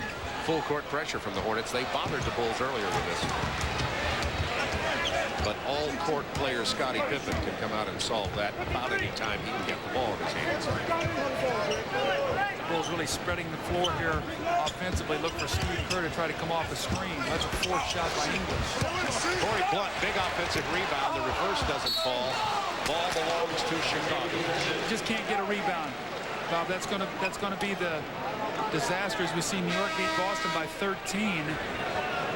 Boston with a lot of new faces, and Milwaukee beats Philadelphia. Philadelphia without the big dog. You saw that Greg Singer interview with Robinson. Milwaukee did not get him completely signed. It sounded like there was something wrong with an insurance. Who's going to pay it and how? Looks like he might buy his own insurance at $70 million for 10 years. I wish I had the opportunity to turn down $70 million for 10 years. Yeah, if somebody says I'm going to pay me $70 million, I don't ask them now, as long as I believe they're going to give it to me. Scottie Pippen had some comments about that, by the way, prior to the game. I chatted with him. He says a lot of the veterans in the league really want to get a cap on the rookie salaries. I don't know if it'll happen, but a lot of players want that. Larry Johnson with 7 on the shot clock against Kristoyan. Illegal defense called against Chicago. That was on Pippen. That's the second, so they'll shoot it. Going below the free throw line once again. We saw it earlier in the year. Or earlier in the game, Scottie Pippen off the ball defensively. He's going to be on the... You see him cutting underneath the basket right now, and when his man clears to the tip of the circle, Scottie cannot be below the free throw line. Right there, he's illegal, and that's when he was caught. Bulls by 3, 8:04 to go in the ballgame. Going to see some herky-jerky action here early in the NBA season with the rules changes. A lot of new faces, a lot of new emphasis on when the penalties get called. Let the players adjust. They even adjust during the game, actually. Yeah, you see the fouls. 9 fouls in the first quarter, 3 and then 5 in the third by Charlotte. So the fouls came right out for the Bulls. It was 6, 6, and 4. So it was 15 fouls in the first quarter and 33 for the first 3. So 18 in the following 2 quarters. So you could see it go down. Purdue went down. Speaking of going down, somebody popped him in the nose and he went down like a boxer. Like it dazed him, but he's back up. And when you've sat as long as Will has on the bench, you're not going to let that keep you from playing. Good kidding.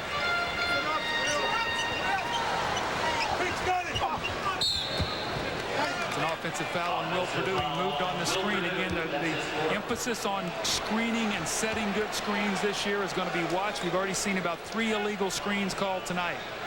Bulls by 3. Perdue now with 4 fouls. 9th offensive foul in this game. Unusually high.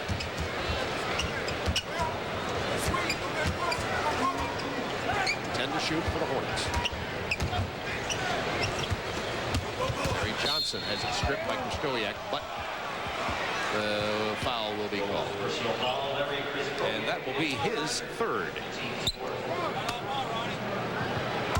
See, 7:22 to go now, Bob. It's a 3-point lead by the Chicago Bulls. And we talked about the Charlotte Hornets. 2 years ago, they were an excellent road team. When they were healthy, they actually played as well on the road as they did at home. This is the kind of game that you must dig in defensively on the road and see if you can steal this game, even with your lack of rebounding. Then you hope you get Alonzo Mourning back, and then it's really a boost to your team. So let's see if Charlotte now can steal this game in the last 7:22, or let's see if Chicago's experience and maybe the greatness of a Pippen and a B.J. Armstrong will sustain them. There's Alonzo, well dressed tonight. As, of course, it always is. Charlotte extending their defense a little bit right now. I'd try to keep that ball out of Scottie Pippen's hands because you've got trouble here. Ron Harper back in the floor for Chicago. Bulls with their starting lineup on the floor here with 7 to go in the game. Armstrong, 10 to shoot. Perdue pounds it inside, fouled by Parrish. That's 5 fouls on Robert Parrish.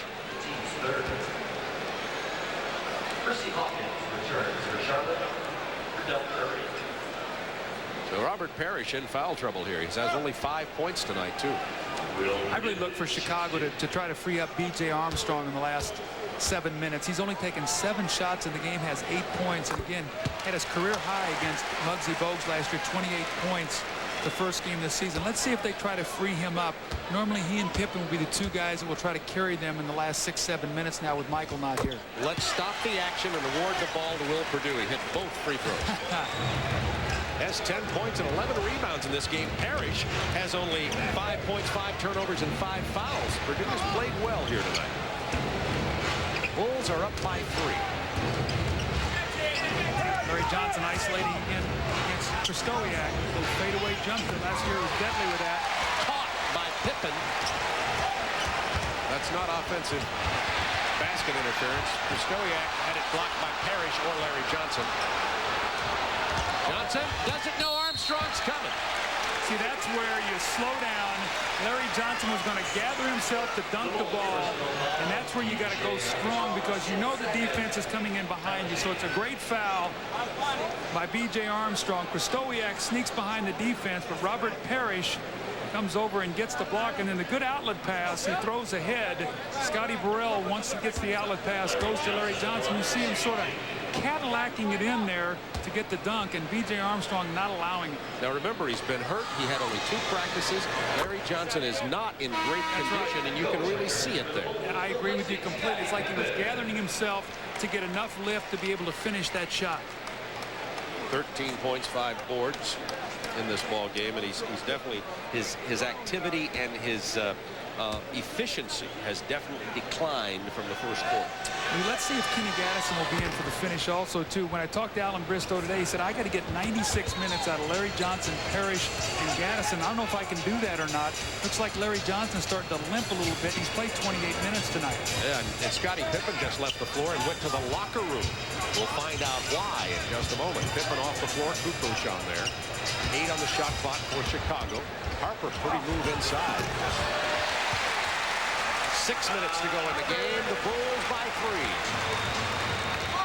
Harper 3 of 11 tonight, and all 3 have been lay-ins. Yes, they have, or those little floating shots, inside that lane, in that painted area. Bogues quick release gets knocked down by Krzysztofiak. Well, Ron Harper's done a nice job on the boards at 7. He had 6 in the first half.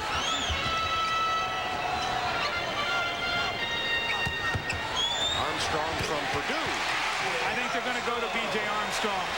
He can come off screens and get shots against Muggsy Bogues. Bulls lead by 5. 80-75 with 5:30 to go, and Armstrong has 10 points. Tom, let's talk about Texas. Come on, barbecue salad. As good as you are at maneuvering through difficult terrain indoors, the Isuzu Rodeo suspension system is at maneuvering outdoors. Become one with the mud. Experts have recently begun recommending mud baths for the relief of stress. Become one with the mud. Heck, we've known that for years. The 175 horsepower Isuzu Rodeo.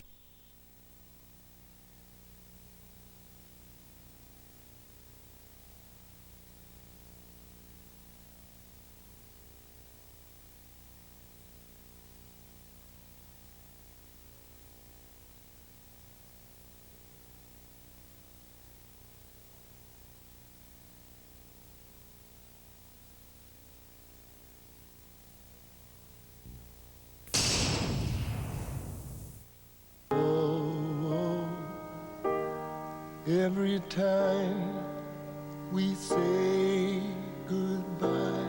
Goodbyes are never easy, but none are as painful as saying goodbye forever. So please, give blood once more this year. You could help save someone you never want to part with. I wonder why a little. Ernie Johnson in Atlanta. Back to Chicago in just a second. We have our first buzzer-beating game winner of the season on opening night. It happens as Washington takes on Orlando. And you're not going to believe this, folks. The Bullets won the home opener. Rex Chapman over Horace Grant. They did put 3/10 of a tick back on there. He hit a free throw. And Washington, down 108-107, wins it 110-108. They're dancing in the streets. Juwan Howard didn't even play. They won it by 2, 110-108. Howard, as I said, has not signed. The Bullets are 1-0. Let's go back to Chicago. Jimmy Lynam on a roll with the Bullets. Oh, my. Good. NBA is back. Bulls by 5. 5:34 to go in this game here. Scottie Pippen, we told you, went into the locker room. We still do not know why he is not back yet. Keep your eye on this matchup now. Kukoc and Del Curry got to be really careful not to leave Curry. He shot the ball very well tonight. Muggsy Bogues wanted to penetrate. Here's Curry over the defense and missed everything. Armstrong got right in his face. Offensive board by Parrish. Purdue with his 12th rebound. Will has played a very, very nice game tonight. Stowiak fouled hard by Charlotte. Transition defense. You must run back down the floor. Scottie Pippen back on the bench, reading his lips. He says, I'm okay. And Phil says, well, get back in there. We need you in the last 5 minutes. But again, Charlotte not getting back defensively. Stowiak leaking out on the break. And he'll shoot 2 free throws. So when we talked to Alan Bristow today, he said one of his concerns was we must be better in our transition defense. Scottie Pippen was a little bit nauseous prior to this game tonight. Said he had a touch of the flu, and that's what the trainers are telling us now. That he became nauseous, and that's why he had to leave. So he's back out there, but battling off the flu. Bulls by 6, 5:05 to go in the game. Here we go. Where do we go? Where do we go, Larry? And the Bulls now go with their starting lineup here for the last 5 minutes.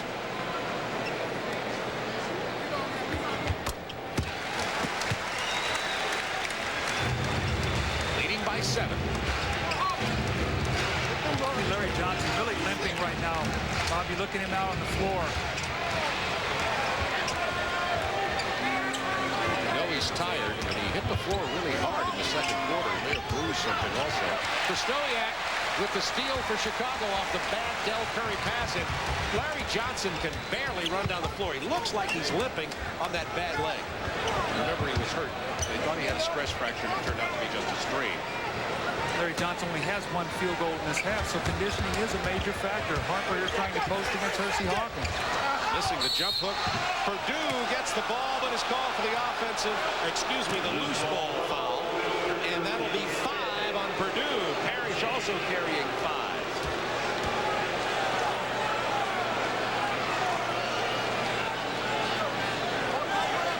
Will Purdue having to go a lot of extra minutes at center as both Luke Longley and Bill Wennington are in street clothes tonight. Wennington on the injured list. Longley still trying to recover from his sprained ankle. That's Luke Longley on the right, and Judd Buechler you saw there on the left, who's the forward, also on the injured list. Hersey Hawkins, 4 points tonight, 1 of 5 from the field. Last year had his career low in all the numbers. He shot 33% from the three-point line, 46 from the two-point line, averaged only 14 points a game, adjusting to the passing game offense of Charlotte. And tonight he has been completely taken out of this game with only 5 field goal attempts in 26 minutes. Down to 4:25 to go. 5-point game. Charlotte will extend the defense. When in doubt, get it to Scottie Pippen, usually the press breaker for them. Pippen defended by Hersey Hawkins. Pick from Prostowiak. Long range shot from Larry. Kukoc can't get the rebound to go. You don't want to leave this man right there in transition. He'll pull the trigger on the three quickly, doesn't get it to go. The Bulls with a, quote, small lineup on the floor now. No true center in the game for Chicago. And Charlotte's matching it. They're taking Kenny Gaddison out of the game. Larry Johnson will be their center at 6'5". Burrell, their power forward. They have Hersey Hawkins, Del Curry, and Muggsy Bogues. This is the 6'5" and under league right now for Charlotte.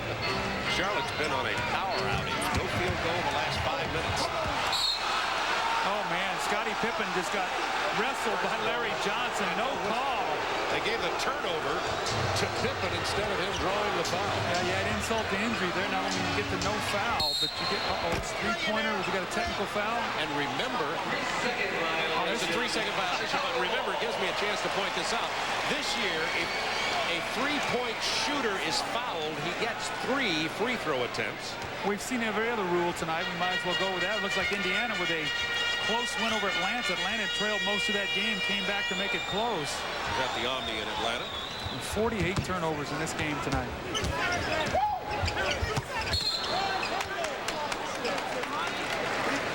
Ronnie Nunn with the foul call. It's against Charlotte.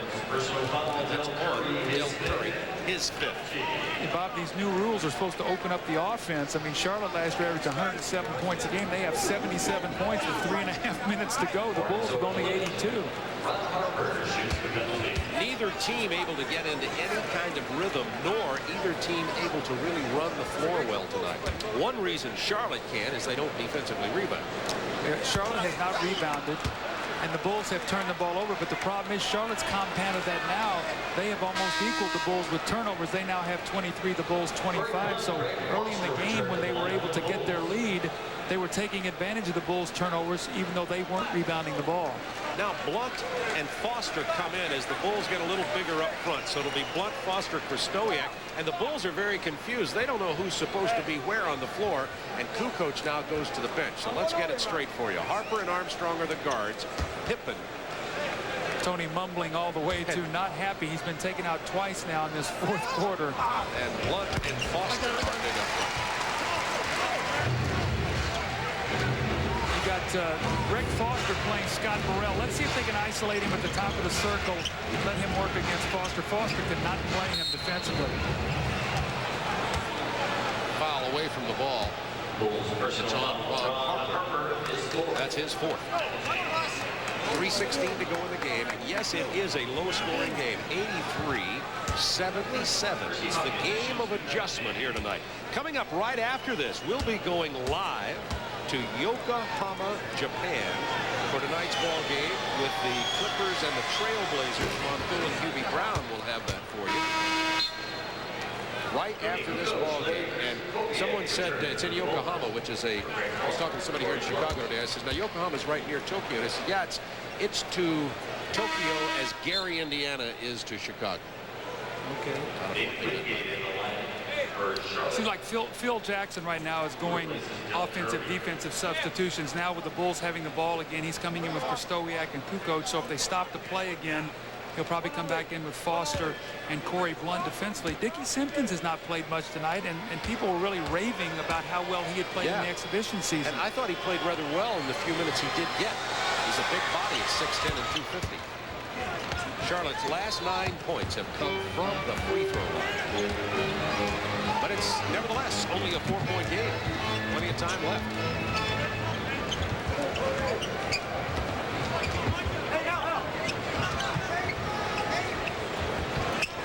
8 on the shot clock, trying to post Pippen. 4 on the shot clock. 3. Tough shot by Scotty. Krystkowiak is fouled. Again, Larry Johnson just could not keep Krystkowiak off the board, so Krystkowiak's activity and Larry Johnson's lack of conditioning is going to put him on the line now for 2 free throws. This is, again, Bob, at crunch time, and I know I've talked about this the whole night, but you've got to be able to rebound the ball, and Charlotte just can't do it.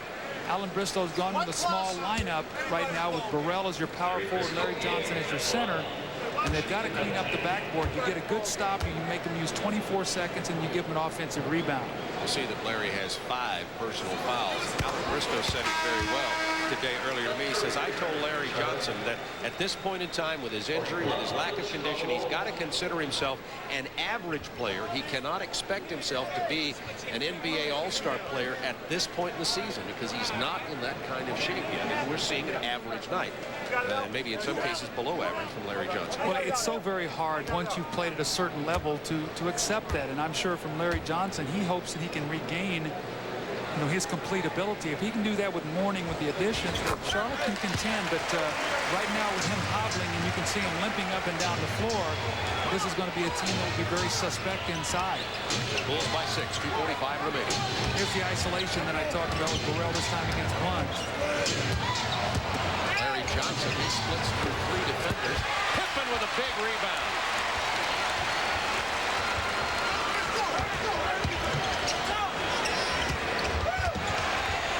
And he kicks the ball back up.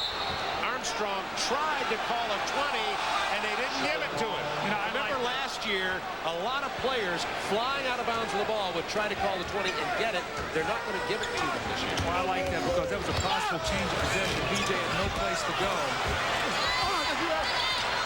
There's muscle by Larry Johnson. That's vintage Larry Johnson on the offensive boards. Big rebound. Larry Johnson has 16 points, carrying 5 personal fouls. Bulls by 4 with 2 minutes to go in the game. Watch B.J. Armstrong coming off a staggered screen. A mismatch there for Krystkowiak. He was being defended by Curry, but he misses the jump hook. See if he comes back with Michael Adams, too, with Muggsy Bogues offensively. They might go offensive defense for those 2 players. Larry Johnson double team. Double clutches. Loose ball foul. It's on Chicago.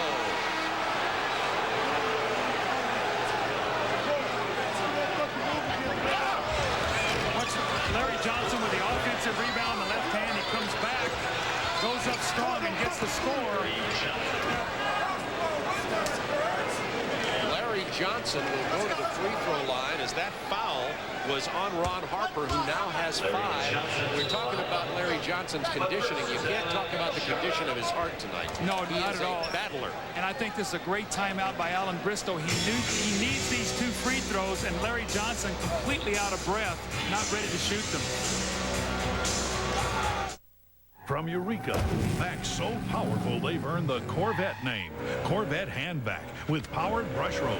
New Corvette wet dry with high performance 4-horsepower motor. Both great deals. The next generation from Eureka. What would it be like if everyone had the same face? The same face. Well, to get a comfortable shave, you wouldn't need a razor as flexible as the Schick Tracer. The Tracer bends to fit each individual face, leaving your unique face uniquely comfortable. The Schick Tracer. We're changing the face of shaving. Some burger joint's got a meal cost $2.99. Who cares if I'm not going to like eating it? But if you make it taste good, like a Whopper, throw in some fries and a drink, I'll gladly pay you $2.99. I'd even go as high as $3.02. Burger King. Get your burger's worth. Nice painting. What is it? Not a very interesting piece. Reminiscent of early Dadaism. What's Dadaism? If he's so smart, why is he using those other batteries? With a brain that big, you'd think he'd know Duracell batteries outlast all other brands. Now, if...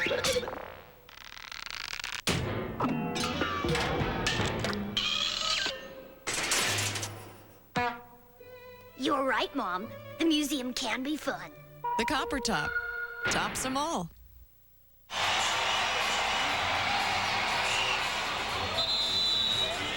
Bulls by 4 with 1:40 remaining in this ball game, carrying 5 fouls.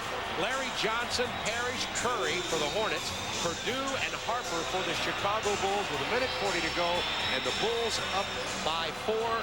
Larry Johnson, after a brief respite, goes to the free throw line. I think you made a great point, though. You cannot question Larry Johnson's heart. Here's a guy who doesn't have to play tonight. It's the first game of the season. He's been out with a stress reaction in his foot. He wants to play. He wants to be out there. And I think that says a lot for his competitive nature. So we talk so much about contracts, but this guy could take tonight off if he wanted to and have every reason to do that. Missing the free throw. Krystoliak with the rebound. Hold it. I think they're going to call it 2. He gets 2, does he not? Yeah, it should be 2-shot foul. It's not college 1-and-1. Yeah. Nevertheless, Krystoliak with a nice effort. Charlotte has not been able to throw it in the ocean this quarter. They are 3 for 15 from the field. Johnson gets 1 out of 2, and it's a 3-point Bulls win. Well, they're 1 possession away from tying this game. Let's see if defensively they can get themselves a big stop here. Last year in Charlotte, it was overtime. Bulls won it on a Horace Grant tip-in. These two teams open the season. Pippen's turnaround jumper rattles home. Great touch for Scotty. 20 points for Pippen. That's a big basket. Gives you a 5-point lead. Makes it 2 possessions at least. Possibly 3.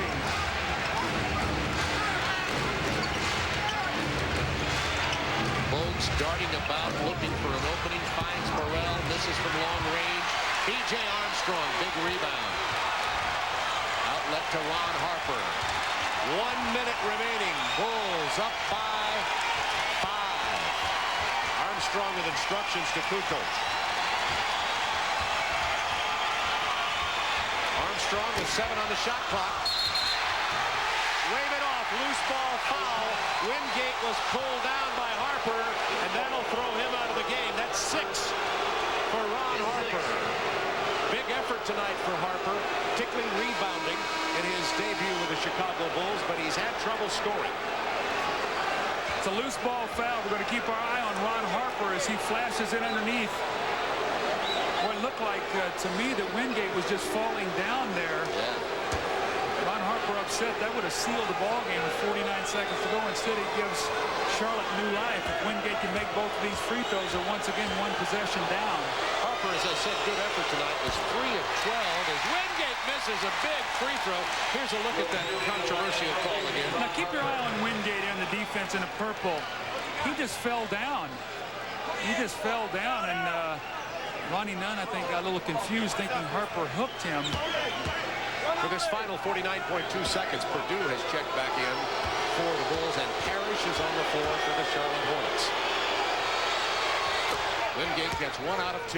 It is a 4-point Bulls lead. So you talk about free throw shooting. Had they made all 4 of their free throws, it'd be a 2-point game right now. That's how important it is to make free throws in the last minute and a half of a ball game. Now Michael Jordan made a living off it.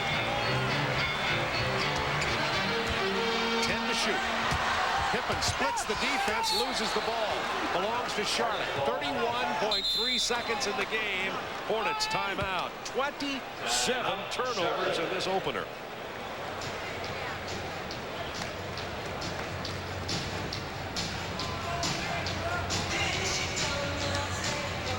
An Operation TNT World Premiere Special, Thursday at 8 on TNT.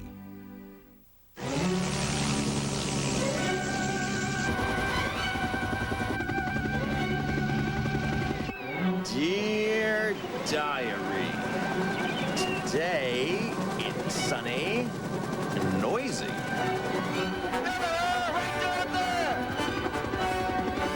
Helicopter! Iggy! A helicopter! We're saved! We're saved! We're saved! Frank, we're setting you down. Oh, you look good, huh? Yeah, but oh, you look good. Come here.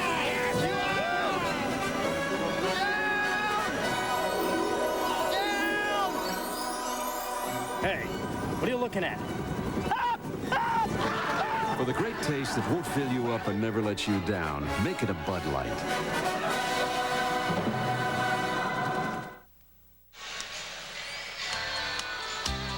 Last season, these two teams had a close one. I was telling you about this. Was down in Charlotte.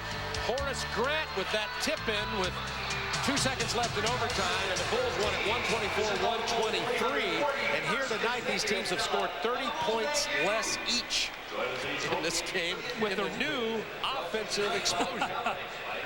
Well, it's not been a masterpiece the way they guys have handled the balls. We see Alonzo Mourning on the sideline. It has not been a masterpiece in any way.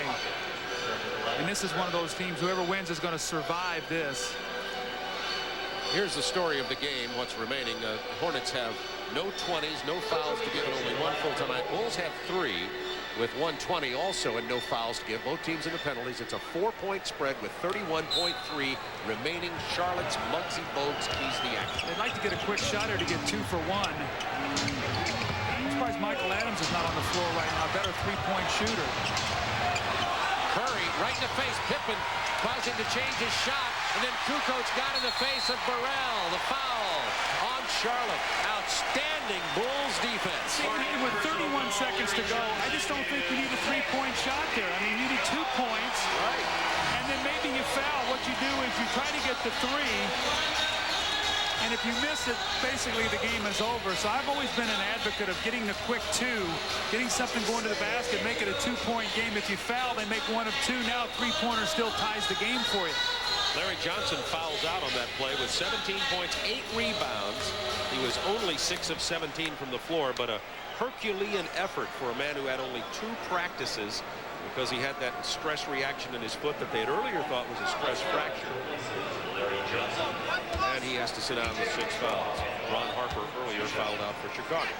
It's going to be so difficult for Larry Johnson to get in shape because the more he practices, the sore that foot's going to get. And when he takes time off, it's going to be very difficult for him to get his timing. So it's like this catch-22 where you want to get yourself in shape, but the harder you work, the more you put yourself back. And the exercycles and the treadmills and the swimming pools, none of that has anything compared to playing in the game. That's for you and I. That's for guys who are trying to burn fat, not get in shape.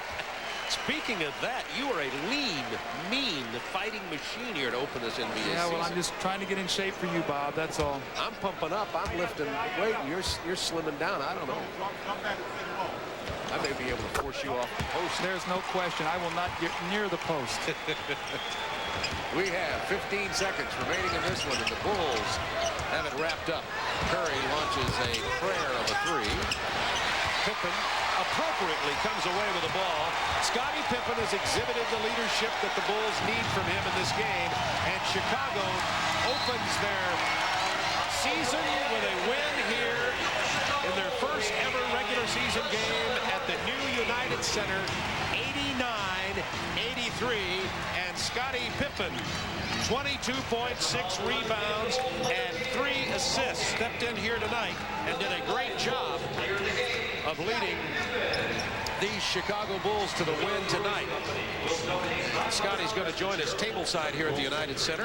Scotty, it's hard to find your way all the way over here with the new building. First of all, your feeling after this ball game here tonight with the new Chicago Bulls, with Grant gone and Cartwright gone, etc. After this game's over, what do you feel about it? Well, I feel very confident. You know, as I said, going into the season, we're going to surprise a lot of people. And we came out today, I think we was a little anxious to play, but also I think the guys was a little nervous, Ron and Krasoviak, because he mentioned it before the game. But I thought they came out and played well. We didn't execute in certain parts of the game, but I think overall we played hard. Scotty, to win this game with 27 turnovers has got to be amazing. You guys really did a good job on the offensive boards to get some second and third shots. It was definitely amazing because we knew at halftime we had 15 turnovers, and we knew we were playing their tempo, and that's way too many turnovers for us. So we knew we had to slow the game down, but still we made too many mistakes, so we'll pay for it tomorrow. Scotty, is it fair to say that you and BJ really are going to have to keep this team together until the new additions can get acclimated to this triangle offense? Well, yeah, it is. And then, you know, I got to give credit to Will Perdue. He's doing a good job in there for us. He's surprising a lot of people, and probably most of it he's surprising me. But I think Will is doing a good job for us. There you go. Stop the presses. Will Purdue gets headlines here at the first game. Now, let me ask you this about the new United Center and the feeling of playing in this building. Doug and I felt like the crowd was not nearly as much apart as they were across the street. Did you notice it at all in the game? Well, I noticed that the old stadium is a lot more intimidating than being in a new building, but I thought the crowd was great here tonight. I thought it was very noisy, especially out on the court, and I thought they was pretty much our sixth man down the stretch of the game. 20,500. You know, as you've matured with your game, you're also getting great at these interviews of saying the right thing. Thanks a lot. Scottie Pippen, our Budweiser player of the game tonight. 22 points, 6 rebounds, 3 assists, and his Chicago Bulls get the win 89-83. We'll be back in just a moment.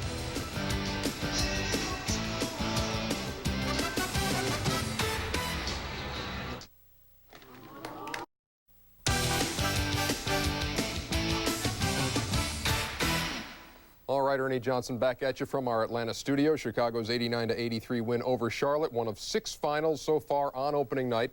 Let's go to some highlights and show you what else has happened. The New York Knicks averaged, what, about 98 points a game last year. They scored 120 tonight, and they beat the Boston Celtics at Boston Garden.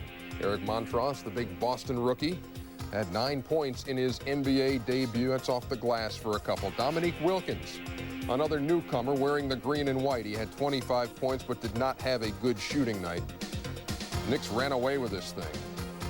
Watch Derek Harper beat Patrick Ewing. I don't think anybody wants to get in the way of that thing as Ewing throws it down. 21 points, 13 boards on the night. And here's John Starks after the steal, beating Dino Raja to the hole. The Knicks 120, the Celtics 107. Ewing with 21 points and 13 boards. Milwaukee played at Philadelphia. Sean Bradley played for the Sixers despite the fact that he had re-injured his left knee. He was in there. B.J. Tyler, the rookie, beats the first quarter buzzer, and it's a 6-point lead. Mike Dunleavy doesn't have the big dog in there, still unsigned, but some good D. Lee Mayberry with the steal. Johnny Newman had 20 points for the Bucks. They had a 1-point lead there. They stretch it out to win 91-86. Milwaukee falling on hard times last year, getting off on the right foot, 91-86 winners at the Spectrum. Orlando and Washington at US Air. Scott Skiles used to be with the Magic. How sweet a night this was for him. 3-pointer. They're up 77-76, or they're down 77-76. Horace Grant, new member of the Magic, from Brian Shaw. 81-76 Orlando.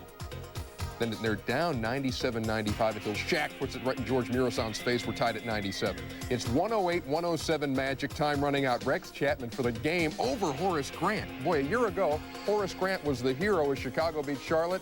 His new team, Orlando, he watches the game winner over his outstretched arm. 110-108. The Bullets with Chapman hitting the gamer. Winners by 2 over Orlando. Indiana and Atlanta, a rematch of last year's playoffs, and the Pacers win it 94-92. They wasted a huge lead in this game, and an oddity. You know, this year you get 3 foul shots if you foul from three-point land. Happened to Reggie Miller. He got the hat trick, hit them all down the stretch. 94-92. Antonio Davis had a big bucket late, and the Hawks missed a couple of chances in the closing seconds. There's Del Harris. He is the new head coach of the Lakers. He's got Eddie Jones, who feeds Nick Van Exel for an 8-point lead as the Lakers play at the Palace of Auburn Hills. And who do the Pistons have? Oh, yeah, they got that rookie, Grant Hill, I think is his name. This guy is smooth, too. Tied the game up at 48 there, but Detroit fell apart down the stretch. Look at this, 115-98. The LA Lakers winners over the Detroit Pistons. So those are all the finals so far. Remember, we have game 2 of our doubleheader still to come. The Portland Trail Blazers and the LA Clippers from beautiful Yokohama, Japan. We'll be back with more right after this.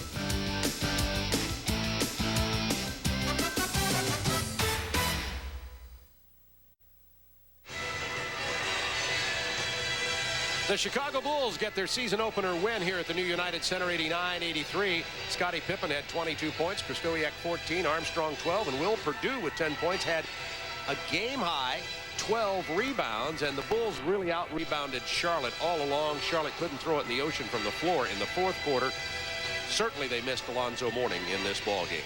So the Chicago Bulls get started 1-0, and Charlotte will be waiting for the return of Alonzo Mourning, and they'll also try to find out just how the effects of this game wore on star Larry Johnson.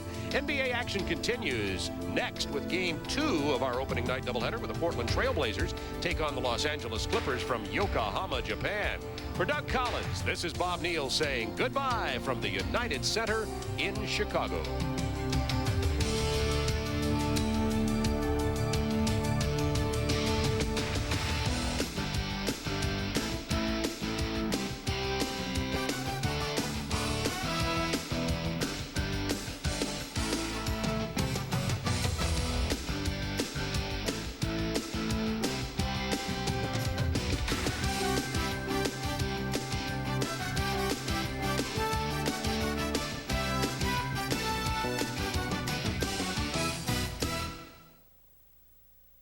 Nobody ever worries about what